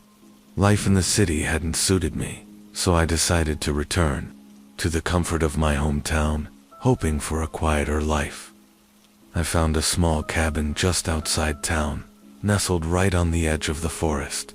The property had been abandoned for years, but the price was right, and I figured a bit of solitude would be perfect for me. The first few weeks were peaceful. I spent my days settling in, fixing up the cabin, and exploring the forest that surrounded it. The locals had warned me about the woods, especially the deeper areas, but I was used to hiking and being in nature, so I shrugged it off. Besides, what's the worst that could happen? It wasn't until late December that I experienced something that would change my view of the woods and the town forever. One evening, I decided to take a walk through the forest. The moon was full, casting a pale glow through the snow-covered trees. It was the kind of night where everything feels still, the kind of silence that makes you feel like you're the only person left in the world. I had my flashlight and a thermos of coffee in hand, and I was enjoying the peace when I heard it. The unmistakable sound of something heavy moving through the underbrush. At first, I thought it was just a deer or some other animal, but then the sound stopped, and the silence became oppressive. I stood still, straining to listen. That's when I heard it, a low growl, so deep it seemed to vibrate the air around me. My heart skipped a beat. I hadn't seen anything, but I could feel it. Something was watching me. The growl wasn't the sound of a bear or any other animal I knew. It was different, more menacing, like it came from something larger, something far more dangerous. I tried to dismiss the fear rising in my chest, convincing myself it was just an animal in the woods. But then, there was a howl, a long, mournful cry that seemed to come from deep within the hollow of the forest. The sound sent a chill up my spine, and for the first time in years, I felt truly afraid. I wasn't sure how far away it was, but it sounded close, too close. My breath caught in my throat as I realized the growl and the howl were coming from the same creature. And the sound, it was like nothing I had ever heard before. The howl had an almost human-like quality to it, but it was mixed with the guttural tones of an animal, twisted and unnatural. My instincts kicked in. I turned and started walking back to the cabin, my pace quickening with every step. The woods felt suffocating now, the trees pressing in on me as if they were alive, watching me. And then, I heard it again, closer this time. The crunch of snow, underfoot, heavy and deliberate. I spun around, shining my flashlight into the darkness, but I saw nothing. Still, I could feel it. The presence, whatever it was close, too close. My mind raced. I tried to rationalize it. Maybe it was just a big animal, maybe even a mountain lion or a bear. But something told me that wasn't it. This felt different. This felt wrong. I heard another howl, but this time it was joined by something else. A sound that was unmistakably human. A scream, sharp and full of terror. It was coming from deeper in the woods, echoing off the trees like a cry for help. I froze, my blood running cold. I knew that scream wasn't a person in danger. It was something else, something that didn't belong in the woods, something that had no right to be there. I didn't look back. I ran as fast as I could, my heart hammering in my chest, my breath coming in sharp gasps. The snow made it difficult to move quickly, but I didn't care. I could feel the creature getting closer, its heavy footsteps behind me. I could hear it panting, its breath harsh and raspy, like something that had been hunting for days. I didn't stop running until I reached the edge of the forest. I practically crashed into the cabin, slamming the door shut behind me. I bolted the locks, my hands trembling as I fumbled with the keys. The howling had stopped, but the dread remained. I stood there in the dark, listening to the wind howl. Outside, my heart still racing. The next day, I gathered the courage to go back into the woods.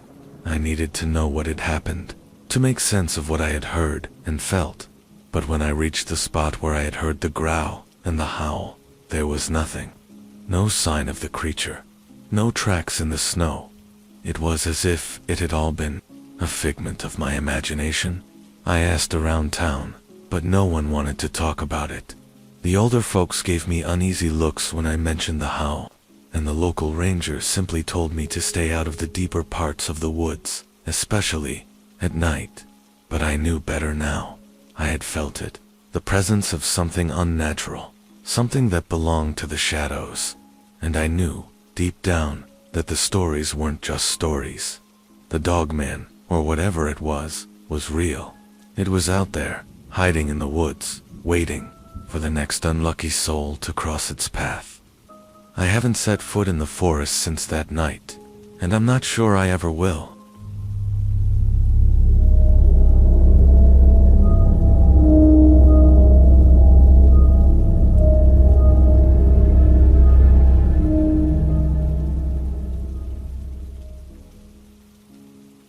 My name is Dylan Price. I used to work late shifts at a radio station just outside Huron County, Michigan. It wasn't glamorous, but it paid the bills and kept me close to home. On paper, I was a sound engineer, but really, I just made sure old playlists looped through the night, and that nothing exploded while the station manager was asleep. Most nights were uneventful. The station sat alone off Wild Ridge Road, just a squat brick building surrounded by miles of farmland and woods. There were no nearby houses, and only one road led in or out. That isolation never bothered me. In fact, I used to enjoy it, until one night changed everything. It was late March, still cold, still muddy. I had just finished my midnight coffee and stepped outside to get some fresh air. I remember how dead silent it was. No wind, no crickets. Not even a car in the distance. Just an unnatural quiet that made my skin prickle. That's when I saw something across the road. At first, I thought it was a deer. It was hunched low and had this weird, jerky way of moving. But then it stood up, not like a person, like a shadow peeling itself off the ground. It was tall, over 7 feet easy, and thin, but not fragile. Its limbs were long and misshapen, arms almost reaching its knees. It had a long snout and pointed ears that twitched in my direction. But the eyes are what froze me in place. Wide, reflective, and yellow. They didn't blink, just locked onto mine like I was the only thing in the world. I didn't move. Not because I didn't want to, but because I couldn't. It was like every instinct in my body screamed at once. Do not move. Do not run. Do not break eye contact. It tilted its head slightly, like it was trying to understand what I was. Then, without warning, it dropped to all fours and bolted across the road, in complete silence. No sound from its feet, no rustle in the grass. It was like it floated. I stumbled backward, into the door, and slammed it shut behind me. I locked every bolt we had. For the next hour, I sat in the control room, headphones off, lights low, just listening. Then came the tapping. It started soft, like a branch scratching against glass. But there were no trees near the windows. The tapping circled the building, moving from one side to the other, deliberate and patient. Every so often, I'd hear a huff, like heavy breath against the glass.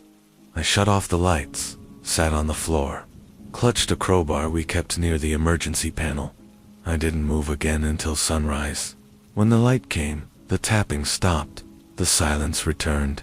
I peeked out the back window. There were no tracks, no broken grass, nothing to suggest anything had been there, except for the long, clawed smear down the side of the window near the lobby.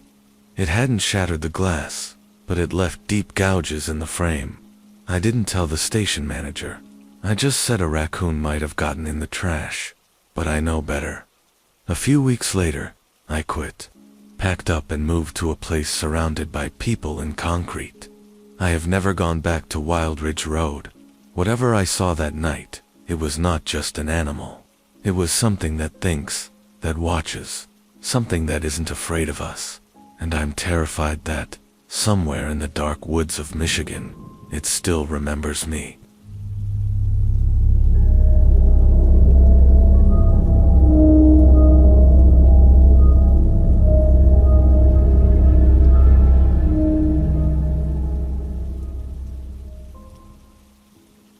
My name is Carl Jennings. I am not someone you'd expect to believe in monsters. I'm 42, a father of 2, and I have spent most of my adult life working as a forest surveyor across Wisconsin and the Upper Peninsula of Michigan. I'm trained in mapping terrain, assessing tree health, logging potential, scientific stuff. For most of my career, I was convinced that everything in the woods could be explained by wildlife, weather, or human behavior. I don't think that anymore. This happened in the fall of 2021. I had been contracted by a timber company to survey an old tract of forest near Crivitz, Wisconsin. Land that hadn't been logged since the 60s. It was dense, overgrown, and isolated, accessible only by an old logging road that had half disappeared under years of moss and brush. I was to spend 5 days out there alone, setting up markers, mapping new access routes, and checking soil samples. Not the most glamorous job, but the pay was good. I arrived on a Monday morning with my truck loaded. Tent, rations, GPS gear, satellite phone, trail cams, and my dog Rudy. He's a 6-year-old lab mix. Normally, I leave him home, but since I'd be completely alone out there, I figured a little companionship wouldn't hurt. The first day went smoothly. The air was cool, leaves golden and red, and the forest peaceful.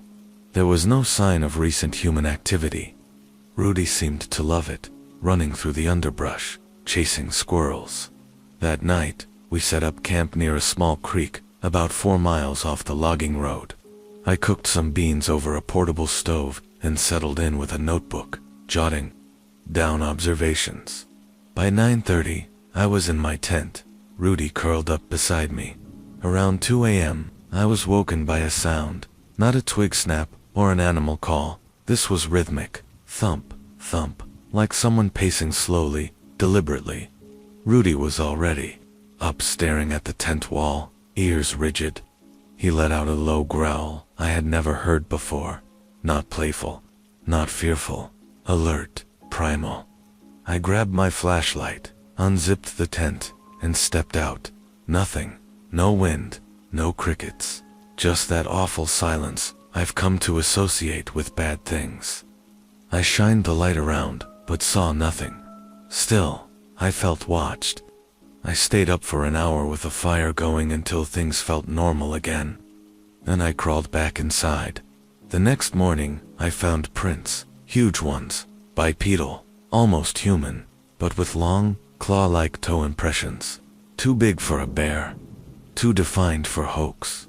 They led from the tree line to within 10 feet of my tent, and then back again. I told myself it could be a misidentified animal print. I've seen weird things in the woods before, but something in me tightened, an anxious little knot in the gut that refused to go away. The next night, I moved camp a mile deeper. I didn't want whatever made those prints to find me again. I also set up 2 trail cams, facing opposite directions on trees near the new camp. I didn't sleep much, neither did Rudy. He wouldn't leave the tent. He kept sniffing the air and trembling. The 3rd day was quiet, but that night, just as I was starting to doze off, I heard it again. Thump, thump, thump. This time it was closer, circling. My flashlight revealed nothing, but I noticed something else. The forest was wrong. The usual sounds, owls, insects, rustling leaves, had vanished. Even the creaks sounded quieter, like the world had been muffled. Then Rudy barked, loud and sharp, and something replied. A howl, deep, guttural, not canine, not human. It reverberated through my chest like a bass speaker. It was so loud and so wrong, it made me freeze. Then everything happened fast. Rudy bolted from the tent. I shouted after him, fumbling with my boots and grabbing a flare gun from my pack. I heard him barking furiously, then yelping, a terrible sound that still haunts me. I fired the flare into the trees. The red light revealed shapes. Tall, muscular, not human. One was crouched low, sniffing the ground. Another stood upright behind a tree, partially hidden, but its glowing eyes fixed on me. They were not wolves. They were something else, taller than any man, covered in dark fur, with elongated limbs and a hunched posture. They didn't react to the flare, just stood there, watching me. I backed into the tent, grabbed my keys, and sprinted. I didn't pack anything. I didn't grab food or my gear. Just got into the truck and started it, heart slamming in my chest. As I reversed out, my headlights caught one of them standing in the road behind me. It didn't flinch, just turned its head slowly as I passed, those same yellow eyes following me until I was out of sight. It took me nearly an hour to reach the main road, and even then, I didn't stop until I got into town. I reported the encounter, but the forestry office chalked it up to stress and wild animal confusion. They refused to investigate. When I returned with the sheriff 2 days later, the campsite was trashed, tent ripped open, cameras gone, and a large patch of ground torn up like something had dug furiously into the soil. Rudy never came back. I don't work field jobs anymore. I took an office position in Milwaukee. I still love the forest, but I don't go alone, and I never go near crivets, not even close. I think about those things more often than I'd like. What they were, what they wanted, and how, even now, I still dream about those eyes in the trees. Whatever lives out there in those forgotten woods isn't just surviving, it's hunting.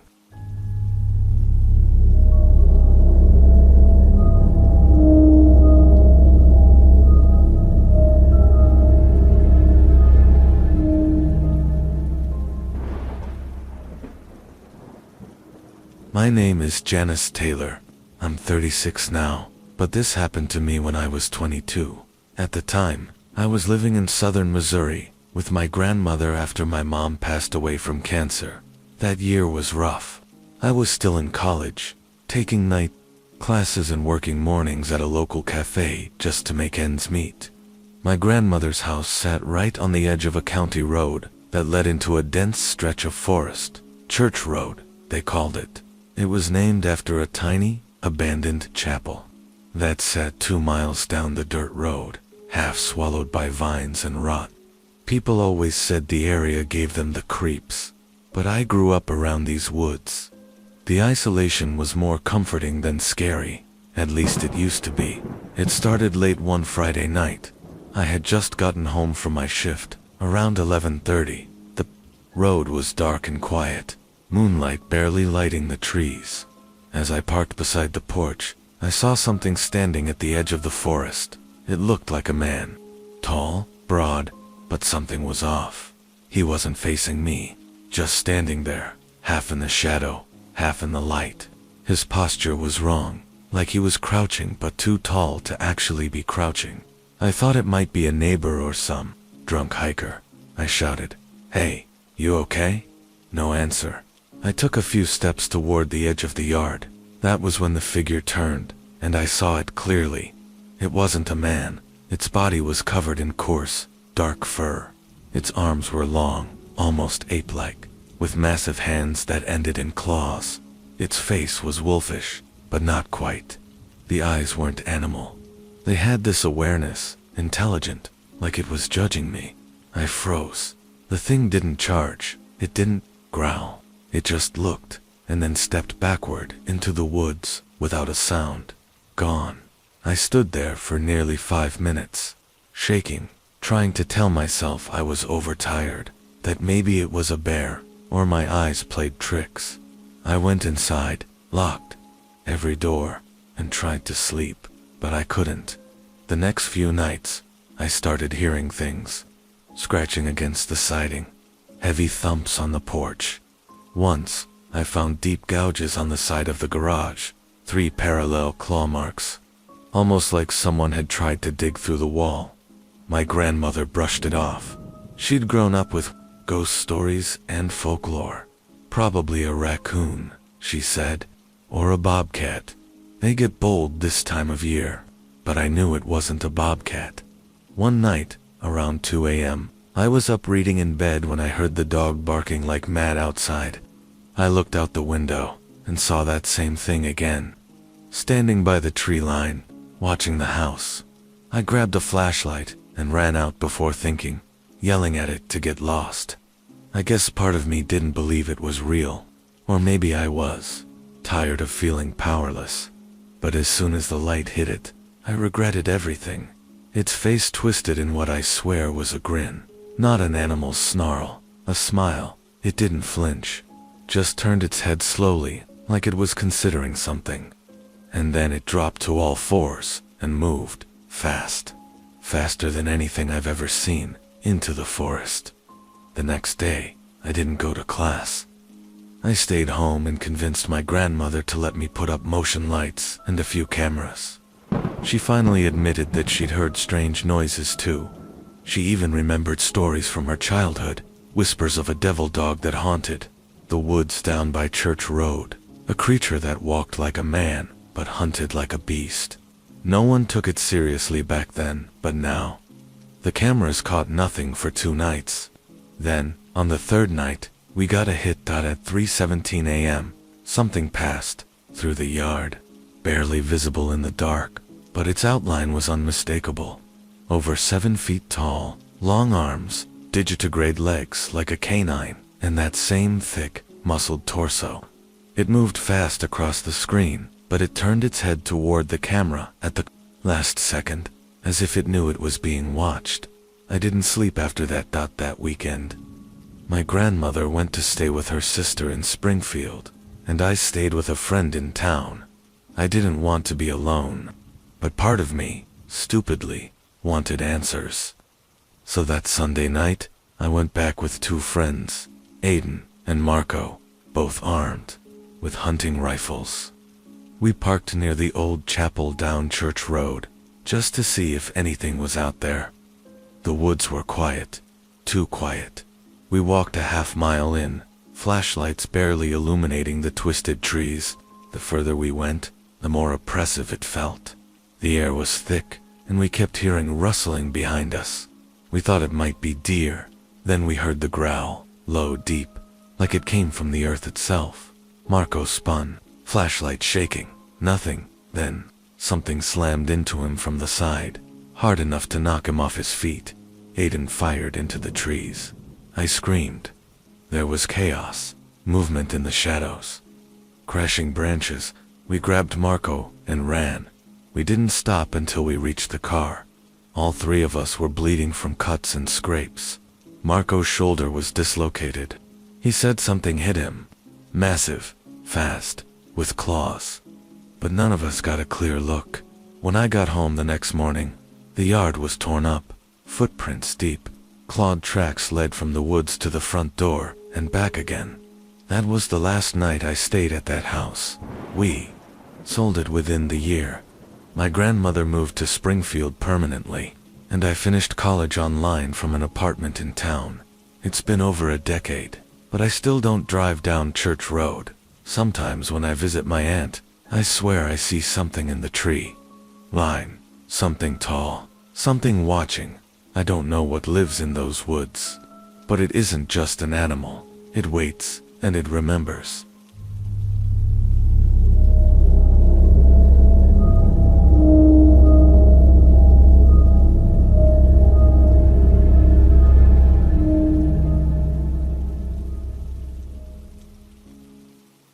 My name is Lucas Howard. I used to be a forest guide in Central Oregon, mostly taking tourists or hikers out through safe, mapped trails. The job let me breathe, be alone, and distance myself from the mess I had left back in Seattle. Divorce, debt, broken friendships. I wanted space and found it in the bare Ridge Woods. What I did not expect to find was something far more terrifying than the ghosts I carried from my past. It began during a private camping trip. My friend Grant had just gotten back from deployment, and he was trying to get his head straight. He asked if I could take him out for a weekend. No phones, no noise, just trees and sky. I agreed immediately. We drove out Friday morning, hiked 6 miles into the ridge, and set up camp near an old fire tower that was no longer in use. The first day was uneventful. We cooked, shared a few drinks, and fell asleep under the stars. But that night, around 2 a.m., I woke to something strange. There was a smell, like rotting meat mixed with wet dog, thick and cloying. It lingered so strong I could taste it. Then I heard heavy footsteps outside the tent.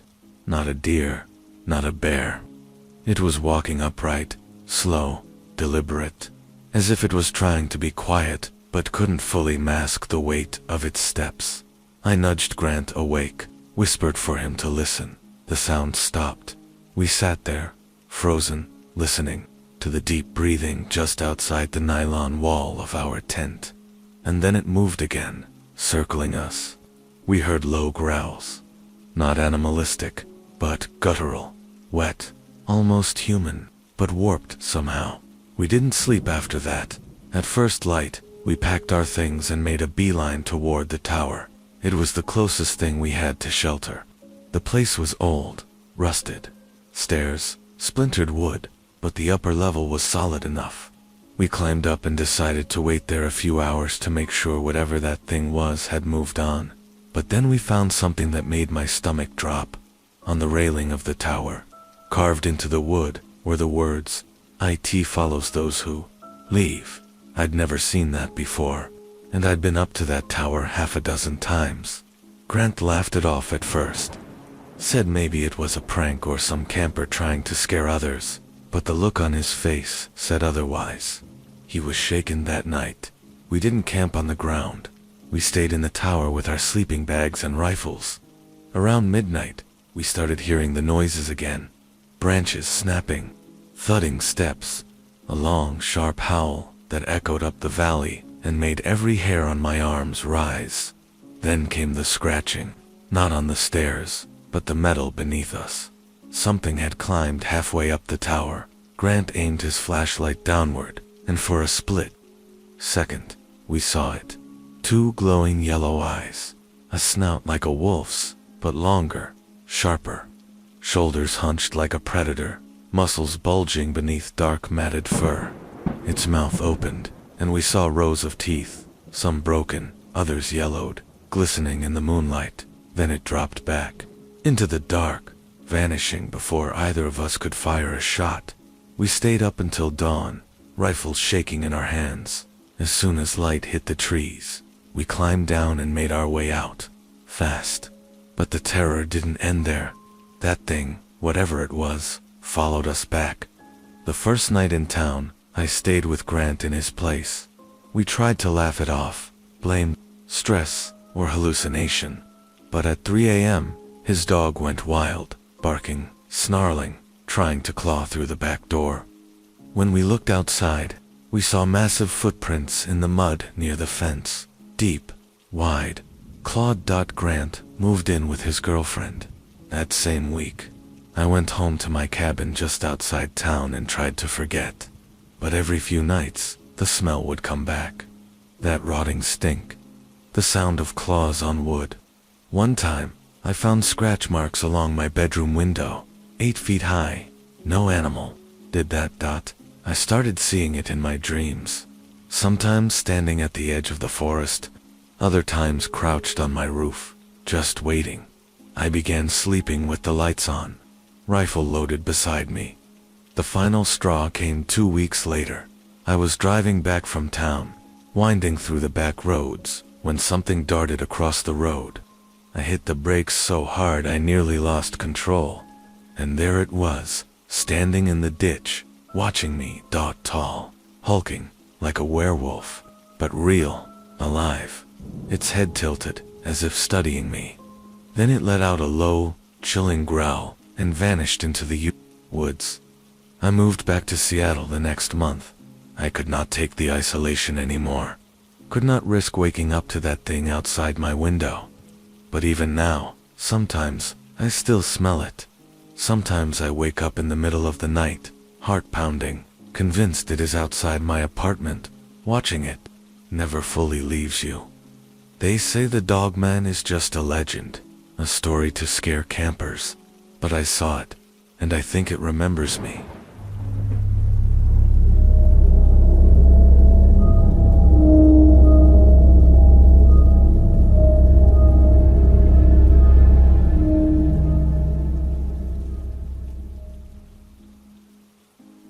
The house on Briarwood Lane had stood empty for 11 years after the last family disappeared. I should have questioned why the bank sold it to me for cash, with no background check. I should have wondered why the neighbors crossed the street, rather than walk past the property. I definitely should have asked why the basement door had 5 deadbolts, all installed from the inside. But after the divorce left me bankrupt and desperate, the absurdly low price tag outweighed all common sense. The first night, I heard something, breathing through the vents, not the steady rhythm of the furnace. Something wetter, more deliberate, like it was tasting the air, sampling my scent as I moved from room to room. I told myself it was just the house settling, old pipes groaning, floorboards contracting in the autumn chill. By the third night, the scratching began. Not the light skittering of mice in the walls. This was something heavier, something that moved, with purpose. I'd lie awake listening to it travel through the house, up the stairs, down the hallway, pausing outside my bedroom door, like a guest working up the courage to knock. The sound reminded me of a dog's claws on hardwood, except sharper, more numerous. Then came the whispers. At first they were faint, barely audible over the hum of the refrigerator. Just snippets of conversation that cut off the moment I focused on them. But as the weeks passed, they grew louder, more distinct. You shouldn't have bought this house. A woman's voice murmured from the heating vent one night. I nearly jumped out of my skin. The voice that answered wasn't human. It was wet and clicking, like someone speaking around a mouthful of broken teeth. Too late now. The basement door was locked when I moved in. Not just locked, sealed.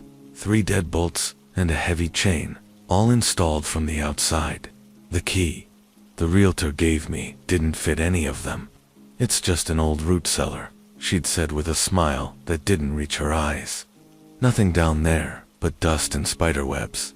I believed her until the night I heard something knocking from the other side. Not random banging. A pattern. 3 slow knocks, too fast, then silence, waiting. The previous owners had left in a hurry. I found their belongings still packed in boxes. In the attic, photo albums, winter coats, a child's stuffed bear with one button eye missing. Beneath it all was a leather-bound journal. The last entry was dated the day they moved out. The house is hungry again. It started taking pieces of us while we sleep.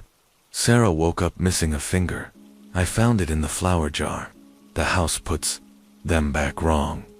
The fingers it gave her aren't hers. They're someone else's. The page ended there. On the back cover, scrawled in what looked like charcoal, "Don't open the basement. Don't feed it. Don't let it learn your name." Last night, the scratching stopped. The house was eerily silent for the first time since I moved in. I almost relaxed, then the basement door creaked open on its own. The smell hit me first, damp earth and rotting meat. Then came the sound, breathing, wet, labored, breathing from the darkness below, and something else, the click, click, click of too many joints moving at once. I'm writing this from my car. The house looms in the rearview mirror. Every window dark except one. The basement light is on, and something is standing in it, waving with my face.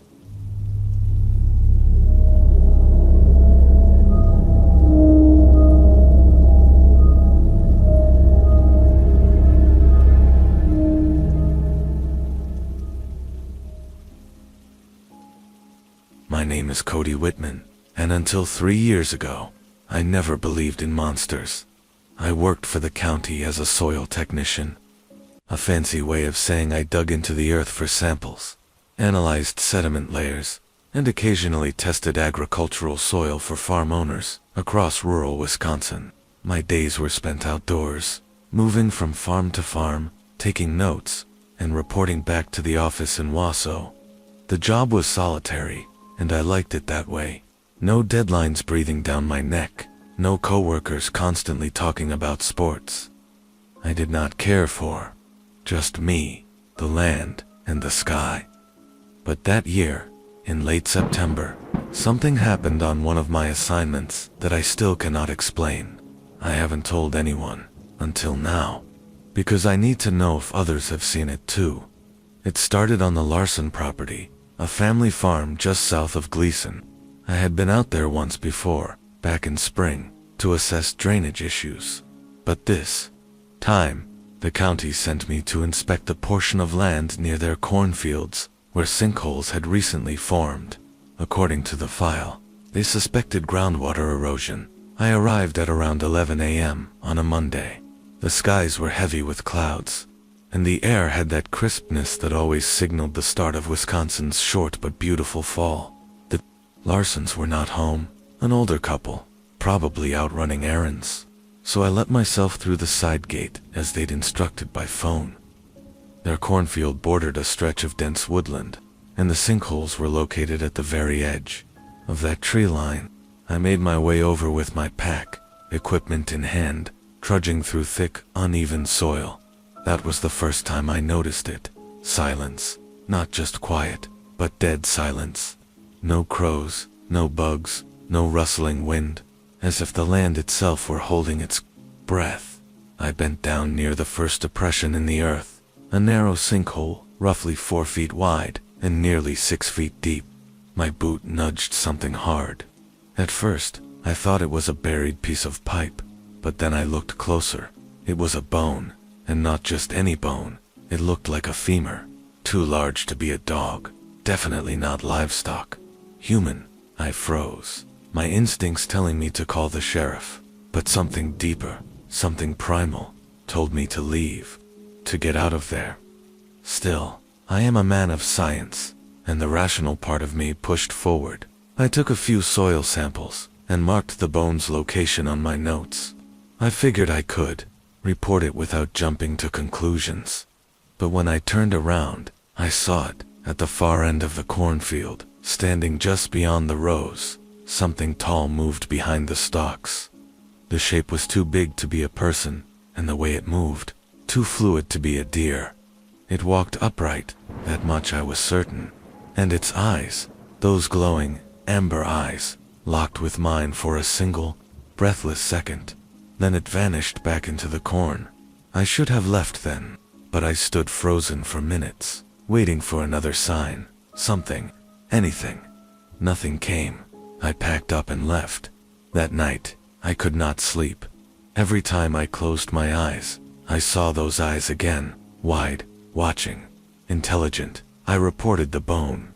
The next day, the sheriff's department checked it out and told me it was likely from an animal.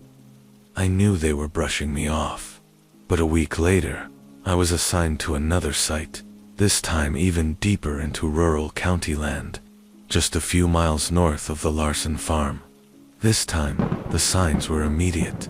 Trees near the clearing had deep gaps in them, like something had clawed through bark with unnatural strength. At first, I thought it was a bear, until I found prints, canine, but wrong. They were massive, each paw almost the size of a dinner plate, and beside them were indentations, deep, narrow, like claw tips, as if whatever it was walked on 2 legs but occasionally used its hands for balance. That evening, back at my small rented place, I heard scratching on the back door. I live alone, no pets. The sound was slow and deliberate. I grabbed my flashlight and slowly opened the blinds. Nothing, but the next morning, I found a dead rabbit on my doorstep. Its neck had been snapped, not chewed. Snapped, deliberate. and on the glass of the sliding door was a smear, like a handprint. Only, the fingers were too long, and there were claws. I called my boss, asked for a reassignment. He said no. I was the only one available for that part of the county. I thought about quitting. I really did. But I went back one. Last time it was foggy when I reached the new location, an isolated grove bordered by more cornfields, more forest. I moved fast, took only surface readings. But as I bent down to pack up, I heard rustling from inside the corn again, then growling low, guttural, and impossibly close. I turned around slowly and saw it, the Dogman there, standing at the edge of the grove, was a creature that should not exist. 7 feet tall, covered in black, gray fur, muscles rippling beneath its coat. Its arms hung long, ending in clawed hands, and its head was a wolf's, but twisted. Too expressive. Its snout wrinkled as it bared its teeth in what looked almost like a smile. Its eyes were cold, focused, human-like. I took one step back. It mimicked me. 1 step forward. I raised my soil probe like a spear. It tilted its head, and then, without warning, it charged. I ran. I do not remember how I made it back to the truck, only that I drove like hell, heart pounding, barely able to breathe. I left my equipment behind. I did not care. The following day, I quit. I told my boss I had been bitten by a coyote and needed to leave the field. He did not ask questions. I moved to Green Bay within the month, found an office job, avoided the news. But last summer, I saw something that made my blood run cold. A report on the local station about a missing family near Gleason, found dead, mauled. The authorities blamed a pack of feral dogs, but I know what did it. I still have nightmares. I wake up sweating, hearing growls in the night. And sometimes, when I walk home from the train station, I feel eyes watching me from alley shadows. It followed me once. I do not think it is done with me yet.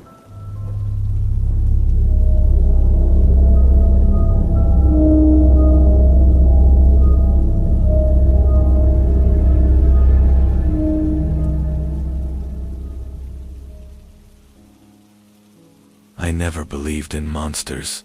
Growing up in a small, timber, heavy town like Pine Hollow, you hear all kinds of stories. Folks talk about shadows in the trees, things that howl in the night, animals walking like people. But I always chalked it up to boredom, superstition, or someone having a little too much to drink on a cold night. That was before the night I saw the Dogman. My name is Rachel Hammond. I used to live just outside Pine Hollow, in a cabin my late grandfather built when he came back from the war. He loved those woods, called them his sanctuary. I inherited the cabin after he passed, and for a while, it was exactly what I needed. Peaceful, quiet, far from the noise and pressure of the city. I was a freelance editor, so working remotely wasn't an issue. I liked being surrounded by trees, waking up to the sound of birds, chopping my own wood. But Pine Hollow holds secrets, and some of them refuse to stay buried. It started around mid-October. I had gone into town for supplies and overheard a couple of older men at the hardware store talking in hushed tones. Something about dogs going missing, deer being torn apart, not hunted. One of them said his trail camera had picked up something that walked like a man but wasn't. I assumed they were just winding each other up. This was bear country. Coyotes, maybe even the occasional cougar. Weird things happened in the woods all the time. I should have listened. That night, I was working, late at my desk, when I heard a sound that didn't belong. A low, drawn-out howl. But it was wrong. It didn't sound like a wolf or a coyote. It had weight to it, depth, like something massive was crying out in the dark. My window rattled a little from the force of it. My stomach dropped. I turned off the lamp and walked to the window, heart pounding. I saw nothing at first, just trees, gently swaying in the autumn wind. But the forest had gone completely still. No crickets, no rustling leaves, just silence. Then I noticed the shaped dot at the edge of the clearing. Maybe 30 yards from my cabin stood a figure. It was tall, at least 7 feet, broad-shouldered. Its arms hung unnaturally low, and its head, I could just make out the silhouette of pointed ears and a long snout. I froze, told myself I was imagining it, that maybe it was just a tree or a trick of the shadows. But then it moved. It took one step forward, and the moonlight caught its eyes, reflective, like an animal's. They glowed yellow, and they were staring straight at me. I dropped to the floor and crawled away from the window, heart racing. That night, I didn't sleep. I sat in the hallway with a loaded revolver, listening. Around 3 a.m., I heard scratching on the back porch, heavy breathing. Then something slammed against the wall. Not like a knock, but like something testing the structure. The smell that followed made me gag. Wet fur, blood, and decay. Eventually, it left. The next morning, I found claw marks on my door. Not from a bear. These were long, deep, and parallel, like massive fingers had tried to dig their way in. I drove into town and told Sheriff Daly. He looked tired, older than I remembered. He nodded as I spoke, but didn't write anything down. When I finished, he said, "Stay inside after dark. Lock everything. Don't go in the woods." That was it. No disbelief, no questions, just a warning. I called my brother, Aaron, in Portland. Told him what happened. He laughed at first, thought I was just spooked by being alone in the woods. But by the end of the call, he promised to come up for the weekend. The night before he arrived, it came back. This time, it howled from right outside my cabin. It was so close that the windows trembled. I turned off every light and crawled under my bed, gun in hand. I could hear its footsteps circling. The boards on my porch creaked. Then silence, until I heard it whisper. Not words exactly, but sounds mimicking them. Guttural, raspy, like it was trying to speak. I wept silently under the bed, praying for morning. When Aaron showed up the next day, I was a wreck, pale, sleep deprived. I told him everything, showed him the claw marks, the tracks. He stopped laughing then. We decided to set up trail cameras around the cabin that night. He had brought a hunting rifle, and we stayed up late, keeping watch. Around midnight, we heard it again. This time, Aaron saw it. We watched from the darkened living room as the Dogman stepped out from behind the trees. It was even bigger than I remembered. Its back arched, shoulders massive, covered in thick black fur. Its eyes reflected the porch light as it stared at the house.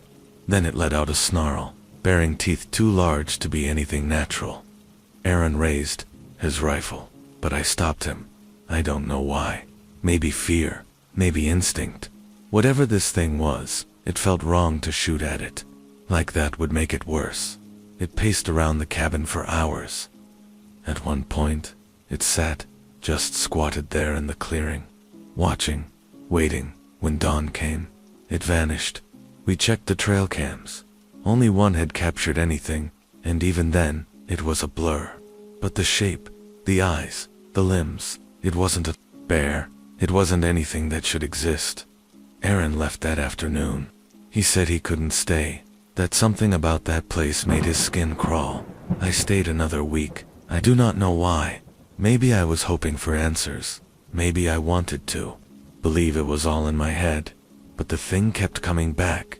It never broke in, never attacked, just circled, watched. It felt personal, like it was toying with me, or studying me. I finally left after waking up one morning to find a dead deer on my porch. Its neck had been broken, twisted unnaturally, and its eyes were missing. There were no tracks, no blood trail, just the carcass and the smell. That was 3 years ago. I moved back to the city. I sold the cabin for cheap and never looked back. But sometimes, when I drive late at night, I catch the smell again. That mix of wet fur and rot. And sometimes I hear scratching on my apartment door at night, but when I check, There's nothing. There it is still out there, and I think it wants me to remember.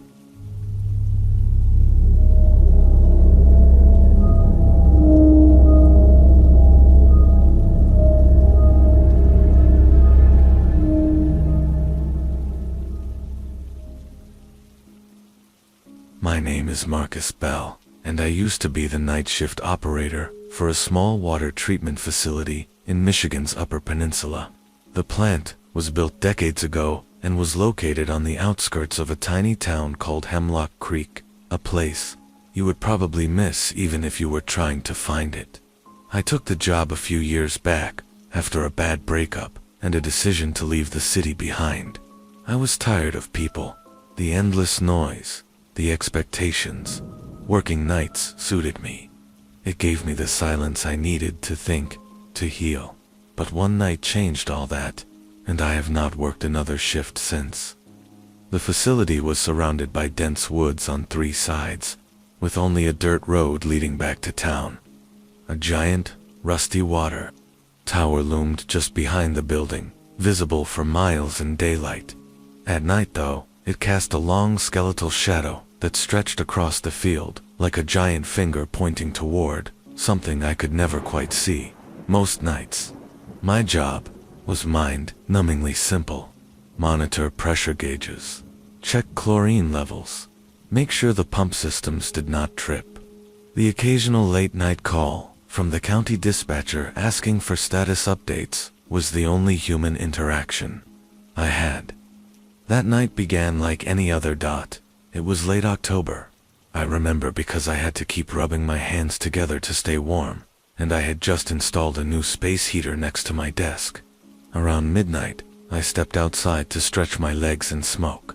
The sky was clear, full of stars, and the forest was silent in that peaceful, wintry way, until I heard the splash. The water treatment pools, open air tanks, are usually still at night.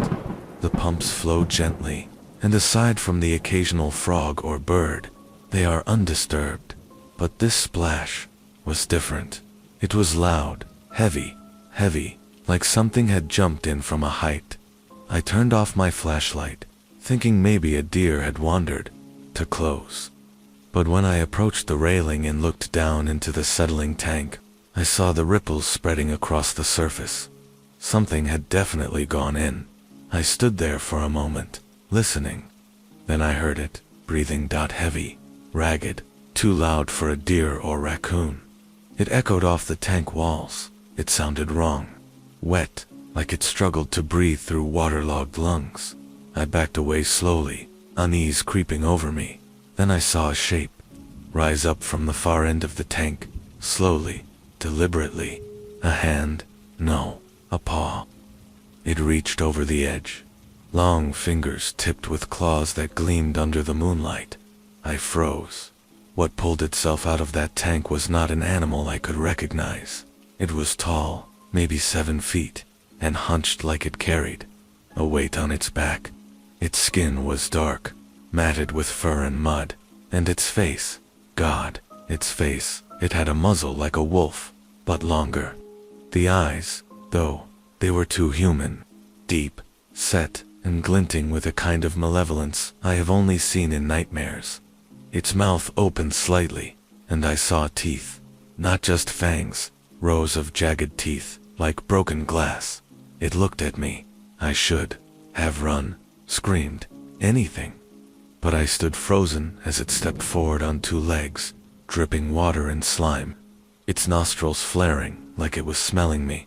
And then it grinned, not like an animal, like a person who knew something you did not. I stumbled backward, fell, and scrambled to my feet. I bolted inside the facility, locked every door, and turned off the lights. I crawled beneath the desk like a child hiding from monsters under the bed.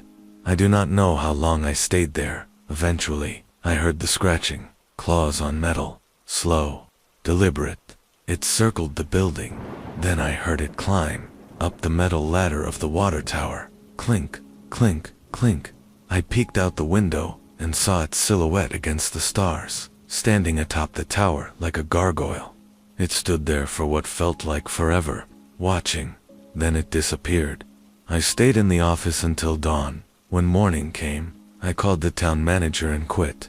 I told him there was a leak in the chemical tank, and I was exposed. I needed medical leave. He did not question it, but I knew better. I knew what I saw. That was 3 years ago. Since then, I moved back to civilization. I live in a city now, surrounded by people. I still have nightmares though.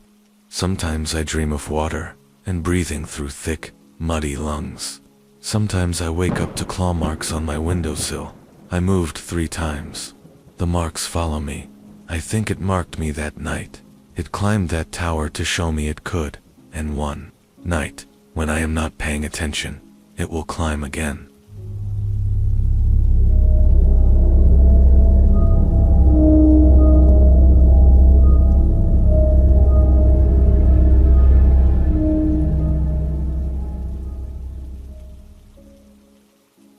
My name is Daniel Rourke, and until 2 years ago, I was a field surveyor for the U.S. Geological Service.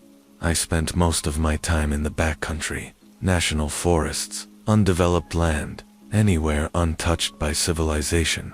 I loved my work because it kept me away from the noise, the crowds, the things people complain about but never fix.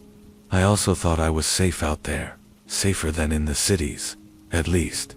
That belief ended in October 2022, when I was dispatched to map a stretch of unincorporated forest along the Kentucky-Tennessee border. It was part of a joint project with the Forest Service, some initiative to reevaluate old survey boundaries. Most people do not realize how many of those boundaries are decades outdated. It is our job to mark them, reestablish GPS coordinates, and make sure future development, if it ever comes, knows where it is allowed to go. I drove out in my government, issued for runner, loaded with gear, topographical maps, drone, solar charger, trail cams, satellite phone, and a month's worth of MREs. I was told the area was remote and underused. Locals avoided it. Something about it being bad land, according to older generations. I thought it was superstition. I wished to God I had listened. The nearest town was a dusty place called Hunter's Hollow. The kind of town that had one diner, one gas station, and more churches than stop signs. I stopped there for fuel, and the guy at the pump, grizzled, sunburned, probably pushing 70, told me flat out, "You don't want to camp out that way. Nothing but growlers in those woods." I assumed he meant wild dogs, or maybe black bears.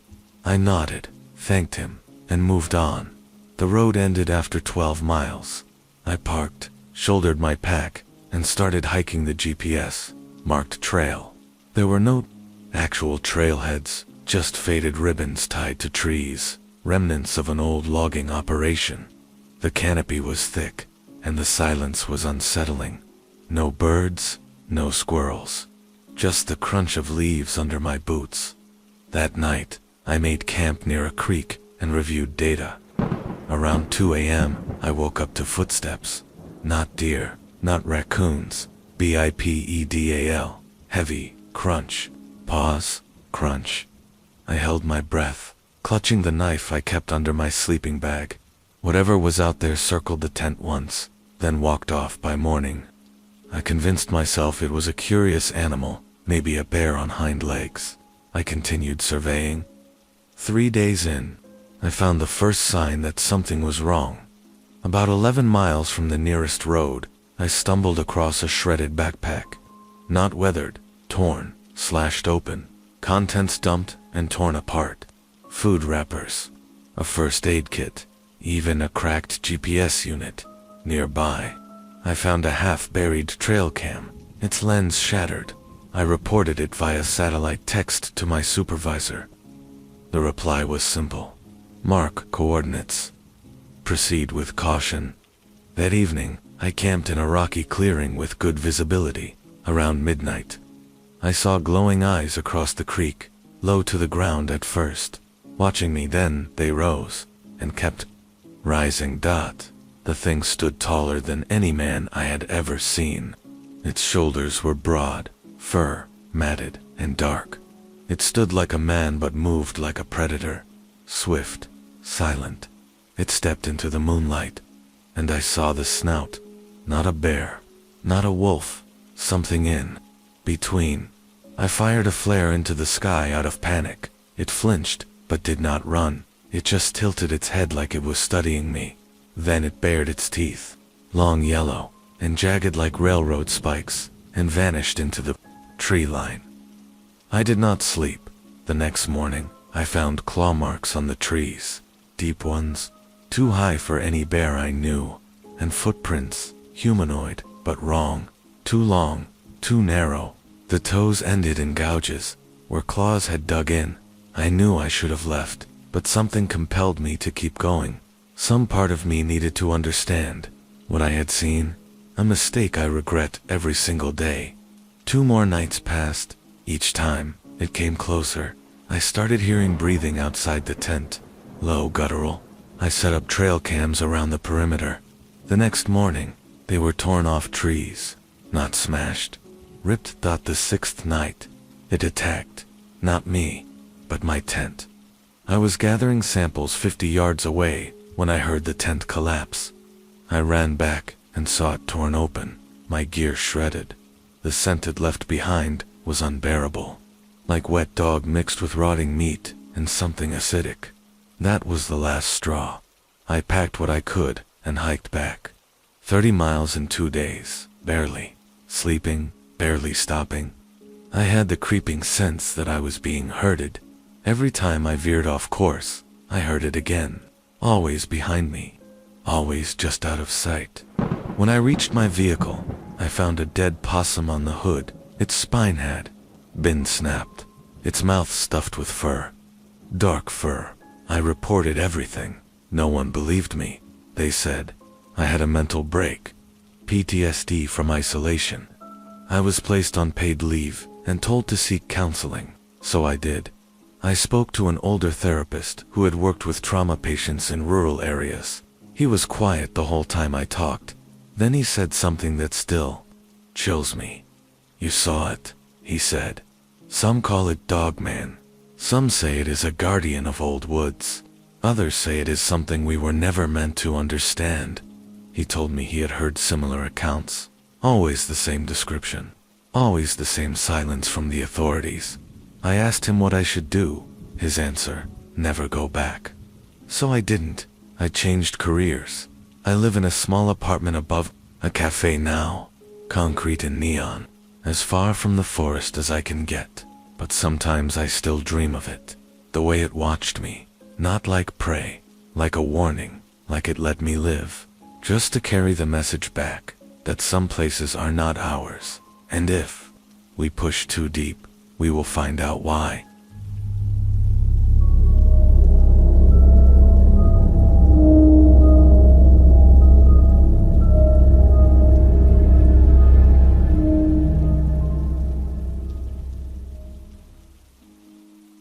My name is Nicole Hale. I used to be a wilderness photographer, traveling alone into forgotten places, capturing untouched beauty most people only see on screensavers. My work focused on documenting endangered wildlife and remote habitats, and for years I had built a reputation for going where others would not. But after what happened in the winter of 2021, I stopped taking contracts. I stopped trusting the wilderness, and I stopped trusting the silence between the trees. It began when I was offered a solo assignment by a conservation nonprofit based out of Michigan's Upper Peninsula. They wanted a full winter portfolio of the Nordhaus Dunes Wilderness, a place where boreal forest, lake dunes, and bogs collided in this hauntingly beautiful, isolated stretch of land near Lake Michigan. I was warned the place was difficult in winter.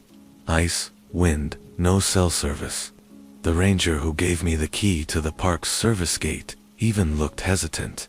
He said something that stuck with me. If you hear something howl, don't answer back. It might not be what you think it is.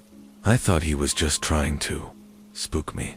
Locals around those parts like their tall tales. I shrugged it off.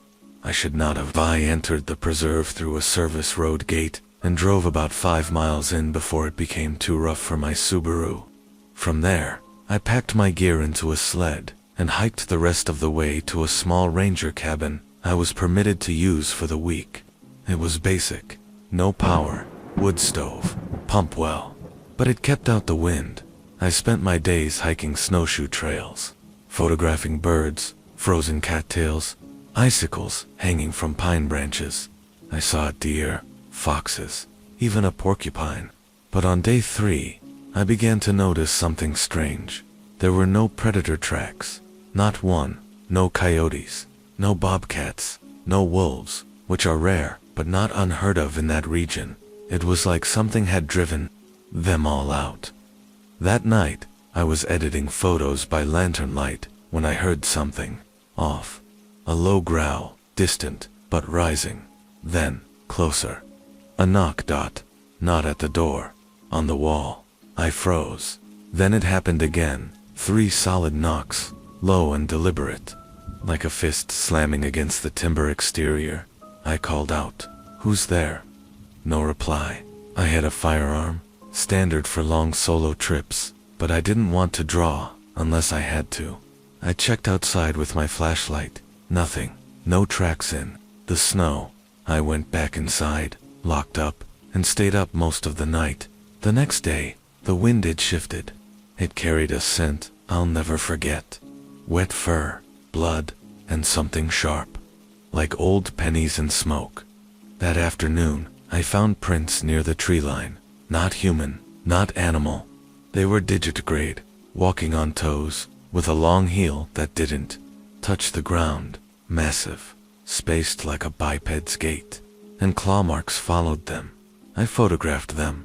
When I reviewed the shots, I realized something else was in the background. Barely visible, a dark figure, almost blending into the shadows, between 2 trees. Its eyes reflecting the camera flash. Small, amber, unnatural. I felt sick. I packed my sled and prepared to leave the next morning, but I never got the chance. That night, it returned. I had just stoked the fire when I heard the first howl, low, drawn out. Not a coyote, not a wolf. Something wrong, like a man imitating a wolf, but deeper, throatier. It echoed through the forest. Then came the scratching, not at the door. Above it, on the roof. I aimed my flashlight at the ceiling, then heard it jump down. Thud. Snow fell from the edge of the roof. Something huge had landed. Then footsteps around the cabin. Fast. Precise. I held my breath as I watched the door handle twitch. Whatever it was trying to come in. I backed toward the stove, my hand on the pistol. Then, nothing. Dead silence. No wind, no footsteps. Then whispers, right outside the wall, like they were coming from inside the timber. A low murmuring, like someone speaking in reverse. I screamed, "Leave me alone." The voice, if it was a voice, stopped. I did not sleep. The next morning, I opened the door to find claw marks carved into it, 5 long gouges deep enough to splinter. The wood. I hiked out immediately, left gear behind, did not care. I knew something was stalking me, watching from the pines. Every few hundred feet, I would glance back and see movement. Shadows, a glint of teeth, but it never approached in daylight. I reached my car by early afternoon. When I started it, something moved in the rear view. Behind the trees, tall and dark, just standing there watching. I drove like a maniac until I saw the ranger station. Bursting in, I slammed the door behind me. The ranger, same one who gave me the warning, looked at me with this awful knowing in his eyes. "You saw it, didn't you?" he asked. I nodded, too shaken to speak. He sat down, rubbed his temples. "Locals call it Dogman," he said. "Been spotted here since the 50s. We do not talk about it because no one ever believes us. You are lucky you left when you did." I filed my report, handed over my camera. The photos were reviewed by the non-profit, but the figure gone from the images. The tracks, blurry, indistinct, as if something smudged the metadata. They said, I imagined it's stress, sleep deprivation, but I know what I saw. I know what stalked me, and now, sometimes, even in my apartment downtown, I hear the same howl in the wind, and I feel watched. Like it followed me back, and is waiting, just outside the edge of my world.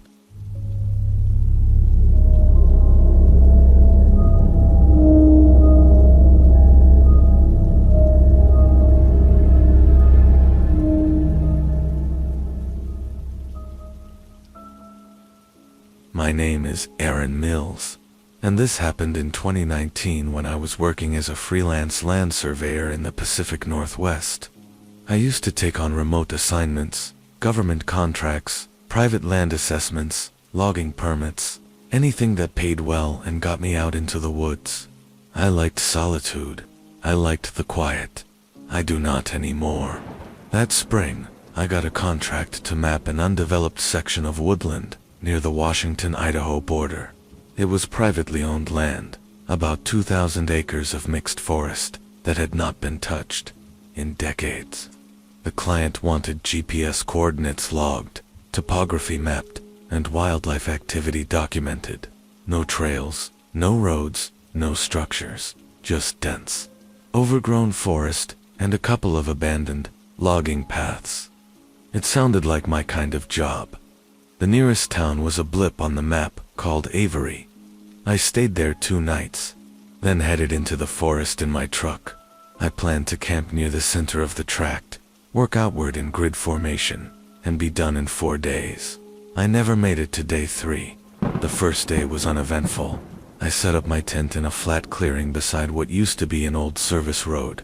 Most of the path had been reclaimed by nature, trees growing through asphalt, moss covering gravel, but there was enough of a trail to follow on foot. That night, I built a small fire and ate in silence. No birds, no frogs, no wind, just a stillness I chalked up to being deep in the woods. But the longer I sat, the more I felt off, like I was being watched. I turned my lantern off around 10:30 p.m. and lay in my tent, drifting in and out of sleep, when I heard it. A distant rustling, heavy, intentional, like someone pacing the tree line at first. I assumed it was a bear. I had bear spray, and the food was hung up high away from the tent. I listened as it got closer, then stopped. And then, I heard breathing. Loud, ragged. It was not sniffing, it was exhaling. Right outside the tent, I reached for my flashlight and shone it through the mesh window. Nothing, but when I turned off the light again, the breathing resumed. That was when I noticed something terrifying. The silhouette on the side of the tent, towering, humanoid broad shoulders, a bent posture, long arms that hung unnaturally low, swaying, and a head with ears, pointed, upright, like a wolf, but it was standing, on 2 legs. I was frozen. I had no weapon, just a knife, and the bear spray. The figure didn't move for a full minute, then it backed away. Silently I stayed in the tent the rest of the night, unable to sleep. When daylight came, I emerged to find large, unnatural tracks surrounding the camp.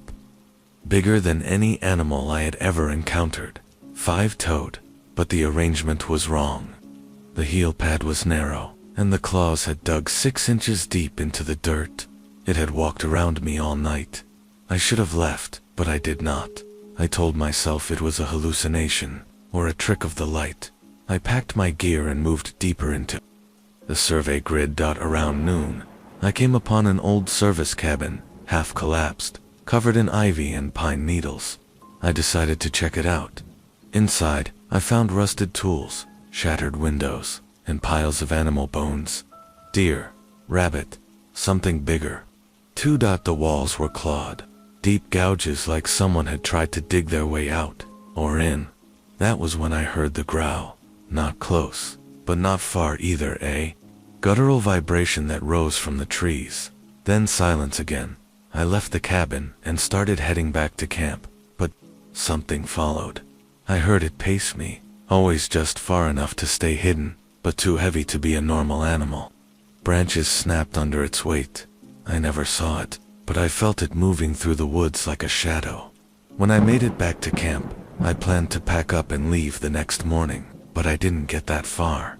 That night, I was inside the tent with the lantern on, staring at my GPS unit, when I heard footsteps, not animal, steps. Bipedal. Slow, deliberate, coming closer.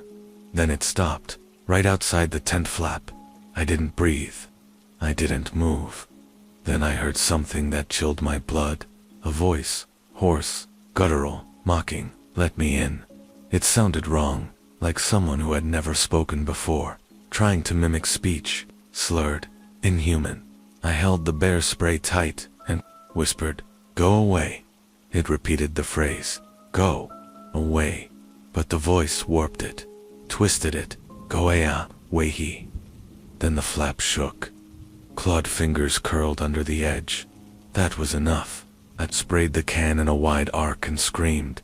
The figure recoiled with a snarl and thudded off into the woods. I did not sleep. At dawn, I packed everything I could carry and left everything else. Hiking out, I stayed off the roads, cutting through thickets and creeks just to avoid being followed. But it followed me anyway. Every few hundred feet, I would see it, just at the edge of the trees, watching, standing, like it wanted me to know. It was still there. The final mile was a blur. I broke through the last stretch of pine and nearly collapsed on the side of the gravel road. My truck was right where I left it, but there, scratched into the driver's side door, were 4 claw marks, deep, deliberate. When I got back to town, I filed a vague report, just bear activity and safety concerns. But I knew what I saw. It was not a bear, and it was not human. Whatever it was, it watched me for 2 nights, and it tried to speak.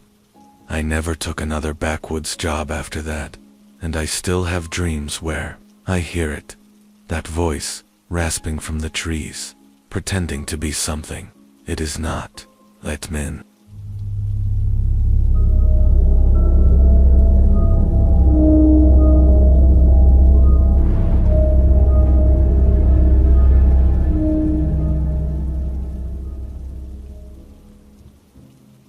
My name is Luke, and the year was 2020 when this incident occurred.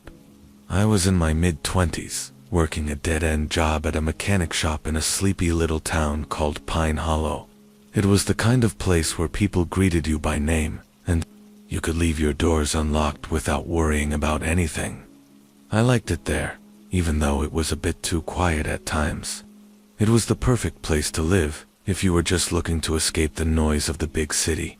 On a typical Thursday, I was working a late shift when a call came through the shop's landline. It was a customer, Mr. Jennings, asking if I could drive out to his cabin up on the ridge. It had been snowing for the past few days, and the roads were pretty slick, but his car had broken down, and he needed help getting it started. Normally, I would have sent one of my coworkers, but this guy had been a regular customer for years, and he always tipped well. So, I agreed to drive out there myself. The road to his cabin was a narrow, winding path that cut through the forest. The trees loomed over the road like giants, their bare branches stretching out, casting long shadows in the dim light of my headlights. I had driven this road dozens of times before, but tonight, something felt different. The quiet was oppressive. The air was thick, and there was an odd stillness to everything. It felt like the world had just stopped. It wasn't just the lack of wildlife, no hooting owls or rustling leaves. There was something else, something that made the hairs on the back of my neck stand up. I reached the cabin just after midnight. It was tucked back in the trees, barely visible in the snow, and the only light came from a small, flickering lantern on the porch. As I pulled up to the driveway, I noticed the front door was wide open. I thought that was odd, but I figured maybe Mr. Jennings had left it that way for ventilation. I knocked on the door, but no one answered. So, I pushed it open, calling out his name. "Mr. Jennings, it's Luke, from the shop. You called about your car?" There was no reply, just the sound of the wind whistling through the trees. I stepped inside, carefully navigating the dark, creaky floors. The living room smelled musty, and the place was eerily quiet.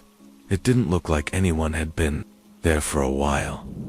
The furniture was old, and the fireplace was cold, with a few ashes scattered inside.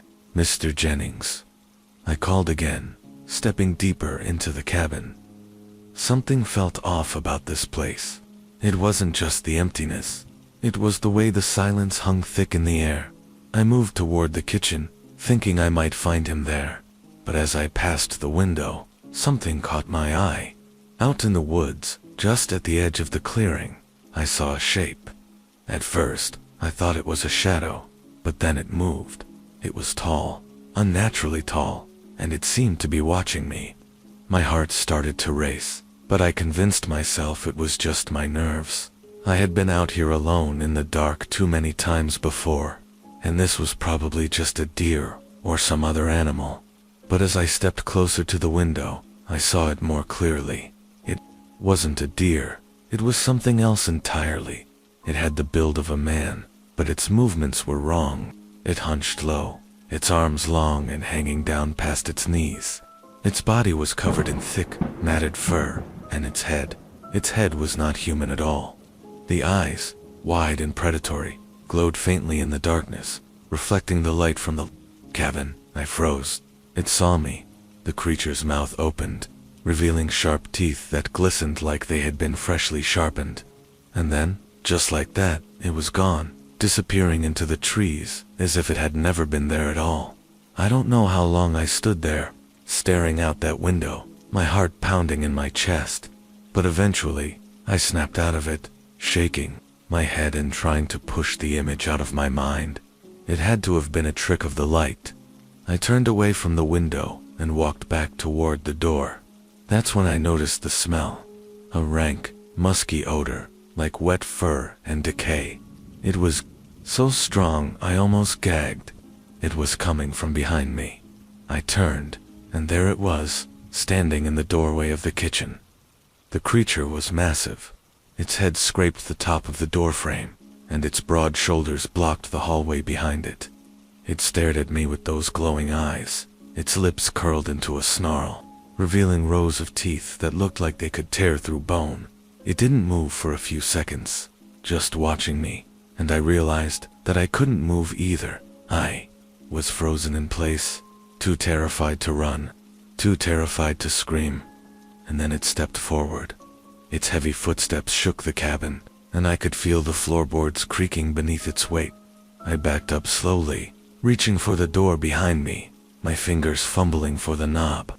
The creature was closer now, close enough that I could see the detail in its face, the long pointed ears, the broad snout, and the patchy fur that covered it.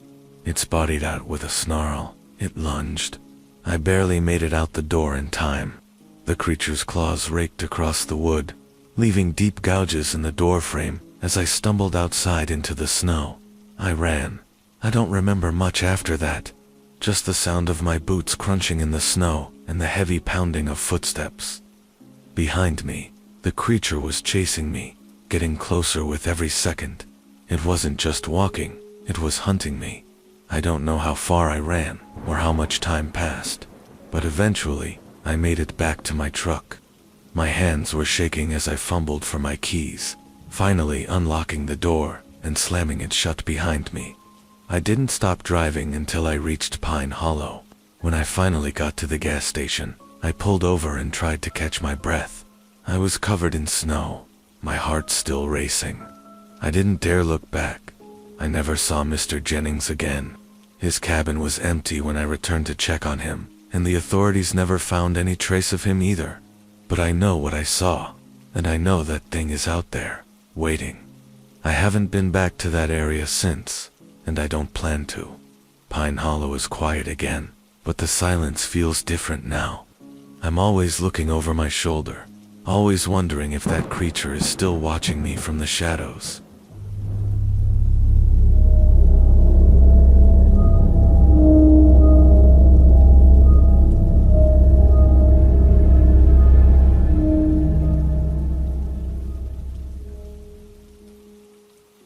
My name is Jenna, and the experience I'm about to tell you still haunts me to this day. It was the summer of 2017, and I had just moved to a small town in Michigan. I was living in a modest house on the edge of a dense forest, about 3 miles outside the town's main area. The place was peaceful, the kind of quiet you only find in rural communities. It was perfect for someone like me, someone who had recently gone through a painful breakup and needed a fresh start. I had no idea then that my new home would come with a secret, something far darker than I could have ever imagined. One evening, I decided to take a walk through the forest. It wasn't unusual. I liked being out in nature, and the woods were beautiful in the early evening light.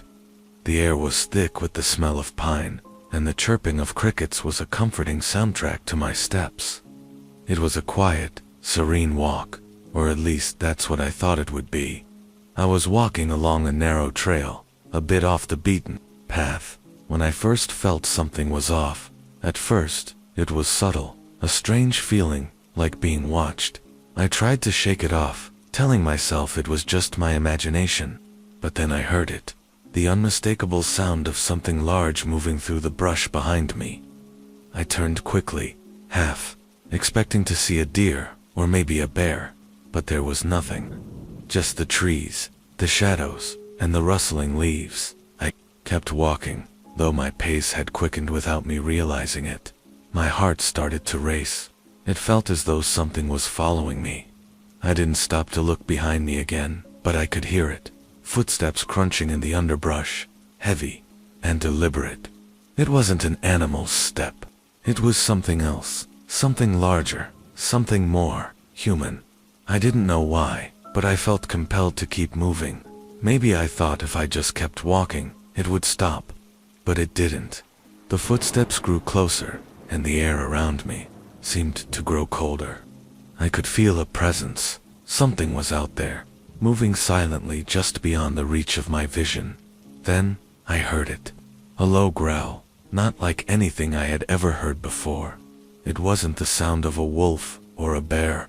It was something guttural, a rumbling sound that seemed to come from deep within the forest itself. I froze, and that's when I saw it. Out of the corner of my eye, just beyond the trees, I saw a shadow, tall, broad, and shifting in a way that didn't make sense. My breath caught in my throat as I turned to face it fully. Standing at the edge of the woods, maybe 15 yards away, was a creature unlike any I had ever seen. It was massive. Its body was covered in thick, matted fur, its arms long and muscular, hanging down almost to its knees. Its face was what truly horrified me. It was not a bear, and it was certainly not a man. The creature's head was elongated, with a snout-like muzzle and sharp, pointed ears that stuck out from the top of its head. Its eyes were glowing yellow, watching me with an intensity that sent a shiver down my spine. I couldn't move. I was paralyzed by fear, unable to tear my eyes away from the creature. It didn't make a sound as it stood there, watching me. But I could feel it, the hunger in its gaze, the way it was sizing me up, determining whether or not I was a threat or a meal. It took a step forward, and my body snapped back into action. I turned and ran. I ran as fast as I could, dodging branches and trying to avoid tripping over roots as the sounds of the creature's pursuit echoed behind me. It was fast, much faster than anything I could outrun, but I didn't dare look back. I had no idea how long I ran, but my lungs were burning, and my legs felt like they were going to give out beneath me. Eventually, I made it to the clearing near my house. I could see the lights of my porch in the distance, and I pushed myself even harder. I stumbled through the gate, up the steps, and into the house, slamming the door behind me. My heart was pounding in my chest, and I collapsed against the door, gasping for air. I didn't sleep that night. I kept the lights on, and I checked every window, every door, every shadow that flickered in the darkness. The creature, whatever it was out there, and I knew it had been following me. I could still hear the growl in my ears, the sound of its footsteps, the heavy breath it took as it stalked me through the woods. The next morning, I tried to shake off what had happened. Maybe I had imagined it, or maybe it was just a trick of the light. But as I walked through the woods again later that day, I found something that made my blood run cold. There, in the dirt, were footprints. Huge, monstrous footprints that didn't belong to any animal I had ever seen. They were about 2 feet long, with deep claw marks in the earth. The trail led deeper into the forest, and I followed it, hoping for some sort of explanation. But the further I went, the more I realized that whatever had followed me that night, whatever had been watching me, wasn't something that could be easily explained. I haven't been back to those woods since. I've stayed inside my house, locked the doors, and tried to forget about that creature. But every night, when I look out the window, I can't shake the feeling that it's still out there, watching, waiting, and sometimes, when I lie in bed, I can still hear it. Its growl, low and rumbling, coming from the edge of the woods.